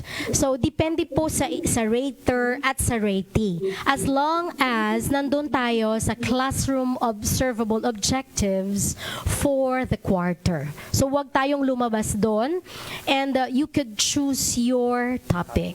Okay? So, any topic within the quarter as long as the classroom observable objective are still in that quarter. Okay? Sir Roger, klaro po ba yon? Actually, hello, I hope that I can be heard. Yes, sir, you are heard. Yeah, actually, I raised the question with Dr. Joe, and I raised the question because oftentimes we see that when it comes to classroom observations, our teachers would only choose the simplest topics, and now we have hard to teach lessons, we have hard to teach competencies, which should be priority when it comes to classroom observation. That's why if we, because the thing is, if we allow the teachers to just simply choose the topic in their convenience, then of course they would teach only the easy to teach within the quarter. So that's why I raised the question. Whether the school head can actually use the list learned skills or list mastered skills as a basis for the observation to the teacher. Yes, Sir Roger. As long as it is still in the quarter and the classroom observable objectives, hindi siya mawawala doon. And in the agreement of the rater and the ratee. Okay, sir? Thank you. Thank you so much. Thank you, Sir Roger and Doc Joanne. And we have another question from Sir Fred Napay of SDO Silay. For teacher nga ma-maternity leave na siya, pwede po ba ma-advance ang classroom observation number 2 or CO1 lang siya? Good morning and thank you po. Ma'am Joanne? Okay, so as what stipulated in DepEd Memorandum 008 series of 2023, along the classroom observation on the guidelines, yung teacher po na mag-maternity leave, pwede siyang mag-arrange sa kanyang rater as long as they agree para hindi din ma-compromise ang kanyang performance. As long nandun pa rin sa sinabi ko kanina na you are still having the classroom observable objectives in that quarter. So example, end of the first quarter siya magma-maternity leave. Tama po ba? So doon siya, pwede siyang mag-advance sa first topic on the second quarter para hindi rin siya mawawala doon sa ating mga classroom observable objective for the second quarter. Pwede po siya ma-advance. Basta nag-usap po yung rater at saka ratee on that matter. Okay? Thank you so much. Thank you, Doc Joanne. And we have a hand raised here in our Zoom link. Yes, you are acknowledged. Doc Joel Oliveros, do you have a question?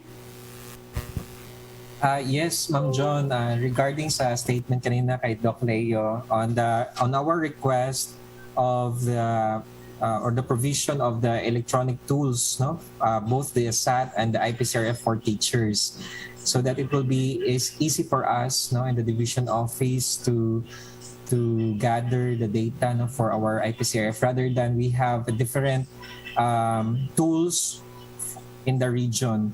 So much better if the regional office may initiate the crafting of the electronic tools, both the SAT and the IPSRF, if that is not yet available in the central office. Yeah, Doc Jewel. As announced a while ago by Ma'am Susan Severino, I just would like to reiterate that we are now on the process of reviewing the ESAT because in close coordination with our regional ICT. So the ICT darling of Region 6 is with us. Sir Noel, please come here. You're invited. Come here. Para makita, may accountability ka dito. Akala mo ba kami lang? Okay, dito ka. Oh, ayan. Sir Noel is there. We are closely coordinating with our ICT darling, Sir Noel, and of course with the entire team of the regional ICT. We are on the process of reviewing the existing ESAT.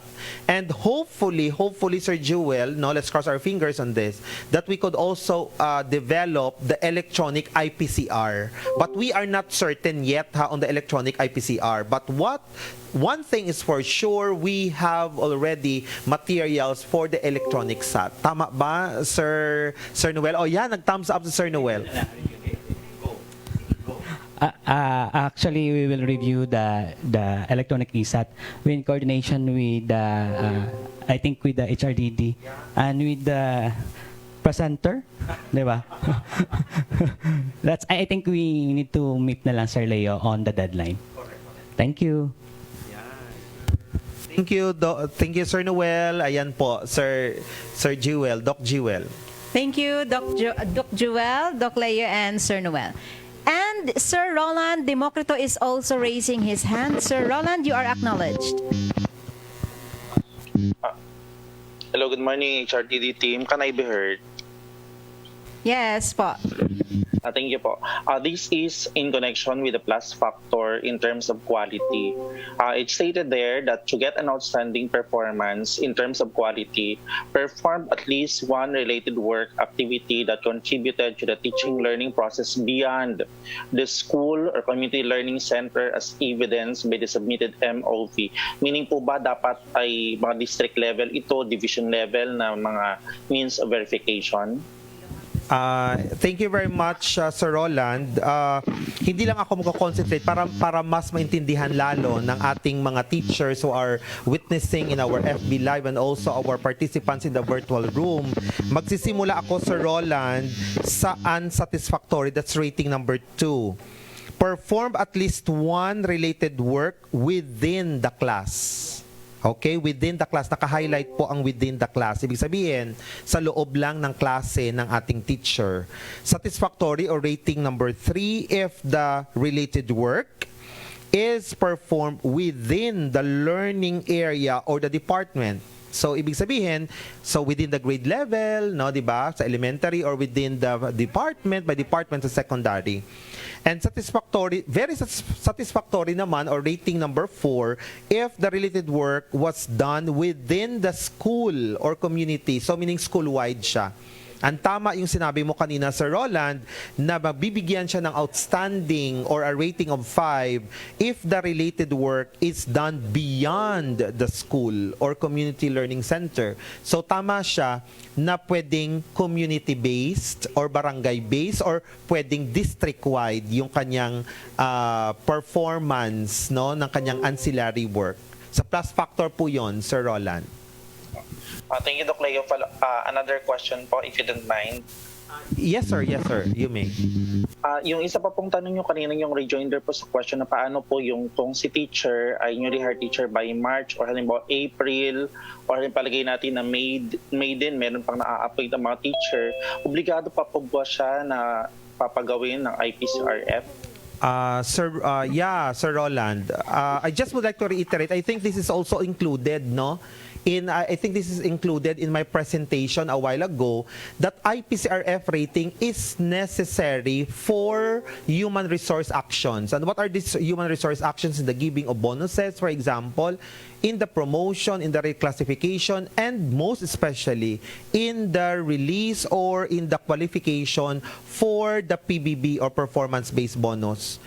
A teacher cannot be given any performance-based bonus without a performance rating. So I think, Sir Roland, in relation to that question, for me, it would be unfair for the teacher na hindi siya mabibigyan ng PBB for that particular school year kasi nga na-hire siya in the middle or maybe in the later, no, in the later part of the school year. So kailangan talagang may performance rating. So yun kanina ang sinabi ni Ma'am Joanne na kung kailan siya na-hire, halimbawa February or March this year, yun lang yung kanyang rating. Diba? So, but again, you really need to customize the indicators. Hindi pwede na ano mo siya, na hingian mo si teacher ng kanyang performance starting the first quarter kasi nga wala pa siya doon. So in other words, kahit na nag-perform siya within this quarter, I think that is already considered as an outstanding performance as long as he or she was able to meet the criteria, no, for outstanding performance. Kasi hindi niya kasalanan, Sir Roland, na later part siya ng school year na i-hire. So, as long as the teacher will have the performance rating for that school year. Okay? Sir Roland. Okay, I understand po on that matter why you are asking for that IPSRF. Baka kako may timeline po yung pagbibigay ng PBB. Baka kako on my mind, baka sa isip ng ating teacher na mag-a-assume siya dahil meron siyang IPCRF, meron siyang rating, ay baka hindi naman pala siya allowable ng PBB dahil nga baka meron tayong timeline na sinusunod for that particular purpose. Well, Sir Roland, in terms of PBB, hindi natin sakop yung remember in the determination of our PBB, we have the national task force for that. No? So hindi natin alam, tama yung sinasabi mo na hindi natin alam kung ano yung scope o ano ba yung magiging criteria ng ating national task force on the PBB. So ang importante sa Roland, what is important right now is we see to it, we guarantee na merong performance rating si teacher regardless kung may makukuha siyang PBB o wala, as long as we have the performance rating for that particular year. Sir Roland. Thank you po. Thank you. Thank you, Sir Roland and Doc Leo. We have another question. This will be answered by Sir Rolly Ben from Sir Miguel Mac Apusin.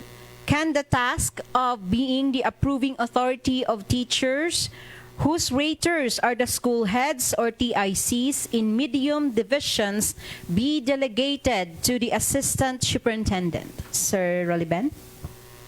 Thank you very much to the Superintendent of Copies, Sir Mac Apusin, for the question.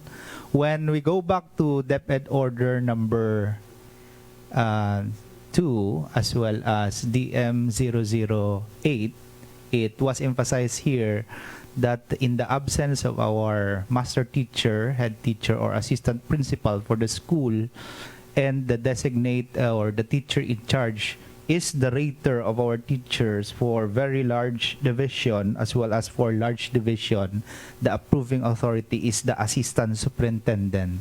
While for our small and medium division, it is always the superintendent who will be the approving authority and cannot be delegated. Thank you. Thank you, Sir Rolly. Another question. How about assistant principal 2 with principal who is his or her rater? Salamat po. How about assistant principal 2 with principal who is her? The principal is the rater.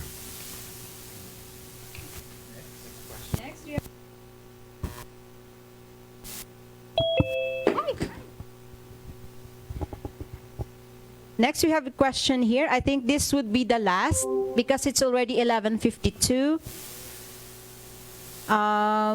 Can the master teacher observe teachers from other schools? I think this has been answered earlier. I think we need to reiterate, a master teacher from other school can observe, if a master teacher of other school can observe teachers of other school, as long as the teacher, excuse me for that, as long as the master teacher is designated as a cluster head, no? So pwede gid siya magiging observer or magiging rater. Pero if you are just a master teacher, no, I'm not undermining again our master teachers, considering that they are highly proficient. But again, no, based on DepEd order number 2 and even in the succeeding issuances of the BHROD on the implementation of the RPMS-PPST, a master teacher of a school, no, can only observe classes to the teachers of that particular school unless otherwise the master teacher is designated as a cluster head of group of schools by the schools division superintendent. And in addition also, if we have confusion, we have to go back to our definition of term, especially in our DepEd order number 2, the definition of the rater, and it was emphasized there that the terms directly supervise, the rater directly supervise. Thank you. Thank you, Sir Leo and Sir Ben. Last question from Kabangkalan. But we have schools with no MT in other learning areas like MAPE. Who will rate them? Again, as emphasized, it's the principal being the instructional leader, no, and the instructional leader of the school. Nasa iyong mga balikat, no, nakasalalay na sa iyong mga kamay ang pag-rate ng ating mga teachers. In fact, I just would like to recall, no, our regional orientation, I think roll out in Antique, because it's also one of the concerns raised by our school heads, no, who participated in that regional rollout. Sabi niya, marami siyang teacher, however wala siyang master teacher ni isa o head teacher. Sino, sabi niya, ang mag-rate? Yung sabi ko, it's you, because you are the appointed or you are the designated school head. Sabi niya, abaw, dumapatay na ko sina iya. Ang hambal ko sa iya, ma'am, please take note, you must die beautiful. No, hindi pwedeng mamamatay tayo na nakasimangot. So, ang ibig sabihin, it's your call right now na dapat ay natin, no? It's our call, it's our challenge on our part na kailangan talaga ma-promote na o ma-reclassify na yung mga teachers natin into master teachers or even head teachers, kasi nga sila yung magiging right and left hand mo in terms of instructional supervision. Yan po. Thank you, Doc Leo. We have another question here from Sir Nerio Benito Iseo. Hello, John. Please consider my queries. What will be the performance rating of my teacher who is on leave from February 7 to June 17? Thank you. Hello, Sir Nerio. The remaining quarters lang po na meron siyang rating, doon lang tayo magbe-base. Yung time na on leave siya, wala na tayong magagawa doon because approve naman yung leave niya, di ba? So, doon lang tayo sa mga quarters na nagsiserve siya sa school and then the quarters na na-observe natin siya. Okay? At doon lang tayo magbe-base ng kanyang performance rating. Thank you. Sir Ners and Doc Joanne, I think that's the last question for us, because as much as we wanted to cater to all your queries and your questions, time won't permit us because it's already 11:57. But you can post your questions in our GC through your HRDD specialist. Now, pwede naman po yun, or you could also email us through our email. And And we also appreciate your words of greetings and your words of thanks for us. Thank you so much po. Maraming salamat, especially po sa ating mga FB comments and question, and to our Zoom. Thank you so much din po sa ating 15,000 viewers sa ating FB Live. Maraming salamat po.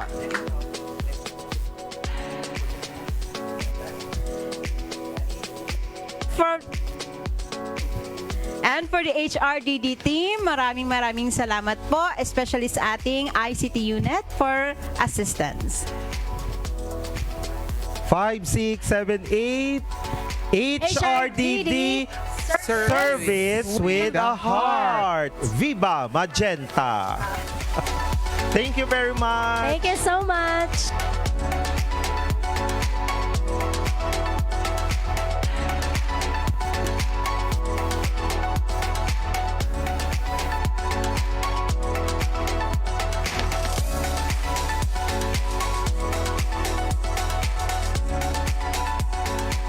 Thank you very much, Ma'am Joni Gallardo, for facilitating the open forum of our virtual activity.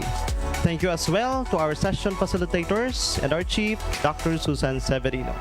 So we hope all your clarifications and queries have been addressed. We would like to remind all our participants to accomplish our end of the program evaluation link. So the link is being flashed on screen. Again, we would like to remind all our participants to accomplish our end of the program evaluation link. So the link is being flashed on screen.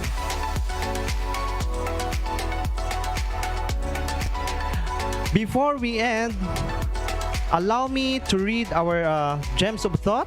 It says, the most valuable resource that all educators have is each other. Without collaboration, our growth is limited to our own perspectives. Our deepest gratitude to the management, especially to our RD, Dr. Ramir Oitico, also to ARD, Dr. Pedro Escobarti Jr., the HRDD family led by our Chief, Dr. Susan Severino, for spearheading the regional program management team, to our dear SDSS, our ASDSS, our chiefs, supervisors, school heads, teachers, HRD specialists, Regional ICTU led by Sir Noel Narida, to each and everyone who have contributed to the success of this virtual orientation. This has been your host, Sir Xander F. Rufunga of the Human Resource Development Division, saying, thank you, keep safe, and have a blessed weekend.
tayo nagsisikap. Lahat tayo nagsisipag. Lahat tayo nais tumalino't gumaling. Lahat tayo gustong makatulong sa pamilya at sa bayan. Lahat tayo maaasahan. Lahat tayo gagawa. Lahat tayo tutulong. Lahat tayo didiskarte at dilikha para sa ating kinabukasan. Dahil lahat tayo ay may pangarap, may gustong abutin, may nais marating. At kahit pa humarap sa libu-libong hamon ng buhay, Ang tatag ng lahing Pilipino, mangingibabaw, susulong.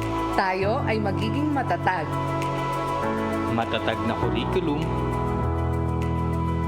matatag na paaralan, at agarang serbisyo para sa edukasyon.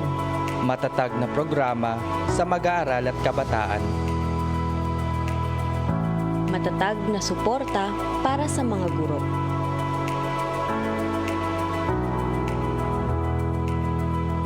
Ang ating pangarap, maaabot, mararating, basta't tulong-tulong. Magsisipag tayo. Magsisikap tayo. Para sa isang bansang makabata, Batang makabansa. lahat tayo. Lahat tayo. Lahat tayo. Matatag ang pangarap, matatag ang kinabukasan.